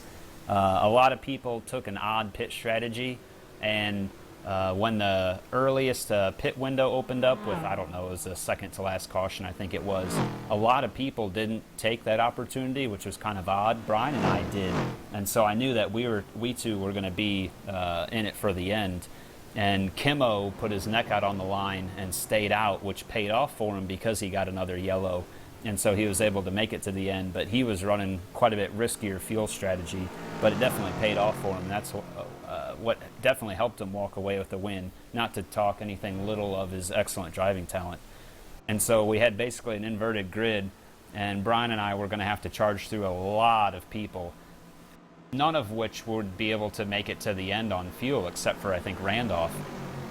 And so at the beginning, I just wanted to push Brian as much as I could, but traffic ended up catching up with us. And I don't like being around traffic. I'd rather have Brian between me and traffic. And so going into turn 1, he took just a little bit loose of a line on entry, and so I didn't hesitate and took the inside, even though I'd rather keep pushing him because that would be fastest rather than going too wide. It was pretty much the only option I had. And then it was just door banging all the way to the finish. Yeah, and we were really glad to get that because it was just some fantastic race between both of you guys. So, you know, rest of the season coming, it looks like you have someone who's really got the legs on you in Kimmo. Do you think you can make another championship happen, or do you feel like Kimmo's a serious threat for you repeating? Oh, geez. Kimo and Brian are both outrageously fast. The only chance I have on Brian is the fact that because of his work schedule, he won't be able to attend enough races to take a championship. As far as me and Kimo, I wouldn't put any money on either. Well, we love to see a good fight. Hopefully it goes down to the wire this season instead of being finished early like last season. Are there any sponsors you'd like to thank or people you want to shout out to? I just want to thank Freedom Man Radio for sponsoring the Mustang for another season. I think the paint job looks great and the car's running great, and looking forward to the next round. Thanks for the broadcast, guys. No problem. We're looking forward to Mossport as well. And once again, congratulations on your second place. Thanks, Joe. Well, we have one more person, then we're going to close it up. I believe Richard Losper has James Stevenson with him. James, can you hear me? Yes, I can. James, a little bit of a tragic race for you, my friend. Not the finish that you would have hoped for. We're going to look at lap 34, that incident that caused you that severe damage that basically took you out of the race. Tell us about that. Oh, well, I wasn't aware that the rule had changed on restarts to allow you to restart before the start-finish line, and everybody in front of me was checking up, so I checked up, and we had about 3 guys come past us, and one of them tagged the guy in front of me as we came out of turn 1, and he was sideways across the track and just had nowhere to go, went straight into him. Yeah, I believe that was Marco Mogren. Up to that point, how was your race going? I thought, you know, early part you were leading, obviously, and you were being chased by Dexter Castro. Did you think you had the wood on Dexter for the race if everything had gone to plan? Yeah, just before the first caution came out, I was just starting to break him to the point where I was going to be able to get away from the draft, but when the caution came out, and then after that my brake pedal locked on, so I had to take a pit stop to fix that up, which put me back in the pack a bit, and just before that incident I was back up into 5th position, so I wasn't too far on catching him and getting back into the front. Yeah, we saw that, and we thought that that you were always in it with a very, very good chance. Would you say Dexter did have a good race this, besides the fact that he won in the early part of the race? He certainly was on the pace with you there. I think that was mostly the fact that he managed to hang on to the draft. If we were both in clean air, I was about a second a lap quicker than him. Yeah. Well, we have to give commiserations to you. Of course, it's only the first race of the season. No doubt you'll be back to claim pole positions and top spots in the coming races. I definitely hope so. I think you will. All right, congratulations on well, we can't actually congratulate you. A poor race for you by your standards, but we'll commiserate with you on this one, and we'll see you back next time. Anyone you want to thank or shout out to? I'd like to thank Castrol for sponsoring me, and they've come across to put their logos on Stephen's car as well, and hopefully that helped him to his 5th position today. And congratulations, Stephen. All right, thanks again for talking to us, James. We appreciate it. Back to you, Joe. And that actually reminds me, we haven't gone through the final finishing order. So real quick, I'm going to go through the Mustangs, and then we'll let Richard go through the ST class. And GS, again, our winner is Kimmo Suominen. Second place was Dan Rash. Third was Brian Strodbeck. Fourth, Steve Browne. Fifth, Andre Trago. Sixth was German Afanador. Seventh was Jason Breifogel.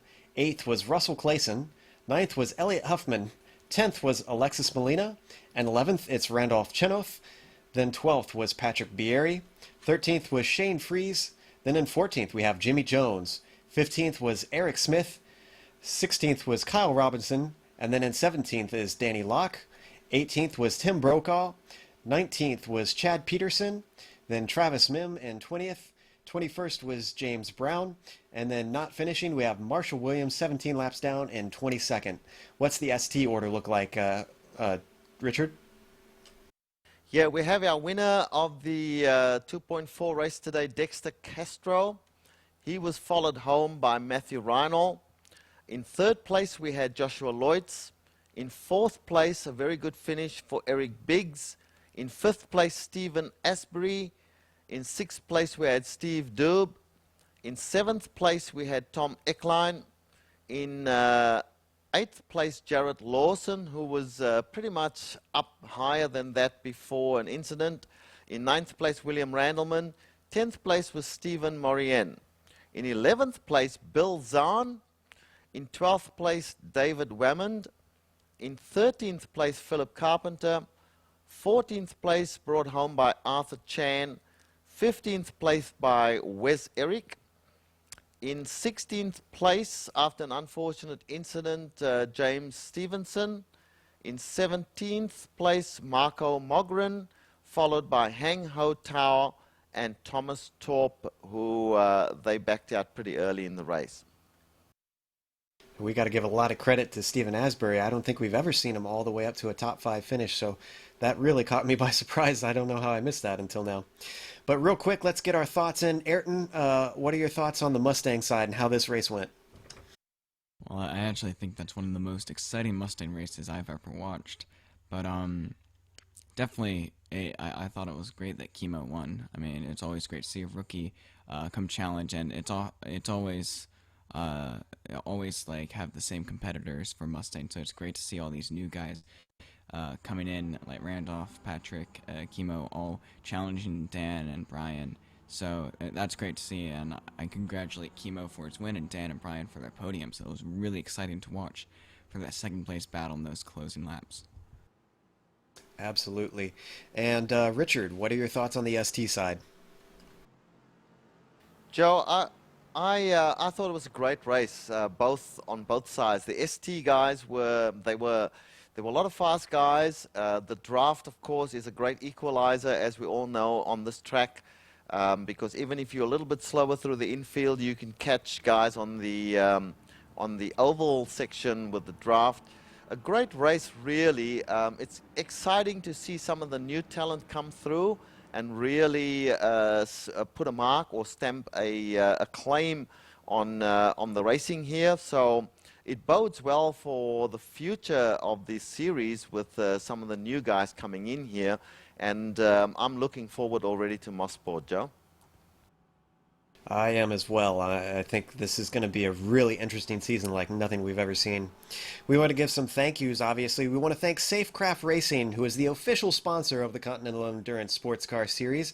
They make real-life safety gear for motorsports, such as helmets and whatnot, and straps, and do a lot to make sure that nobody, loses a life or has serious injury in real-life racing, so we can't thank them enough for all that they do. We want to thank Wes Eric, the league organizer, for all his hours put in to make this thing happen. We have to thank the software that we use, iRacing.com, XSplit, Twitch TV, Audio Technica, and Avermedia. I want to thank the team, Richard, Ayrton, and Kevin, for all you guys have done, obviously. If you'd like to find out more about the Global Sim Racing Channel, you can check out our website at www.globalsimracingchannel.com, where we have archives and race highlights.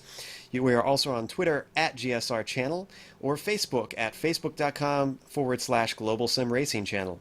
We want to thank Erik Ekholm, who provides us a lot of our music. And you can also find his stuff on TV commercials, movie trailers, iTunes, and Spotify. If you like our music, tell him where you heard it at ericekholm.com. Thanks to Dexter Britain. Dexter provides us with our recognizable broadcast song and has a lot of great music with NASA, TED Talks, and McLaren. Listener buy his music at dexterbritain.co.uk. Our next broadcast is going to be the CESCS once again, and that is at Mosport, which we've mentioned. That'll be August 17th, and that kicks off at 7 p.m. Eastern. Until next time, race clean, race hard, and I'll see you on the track.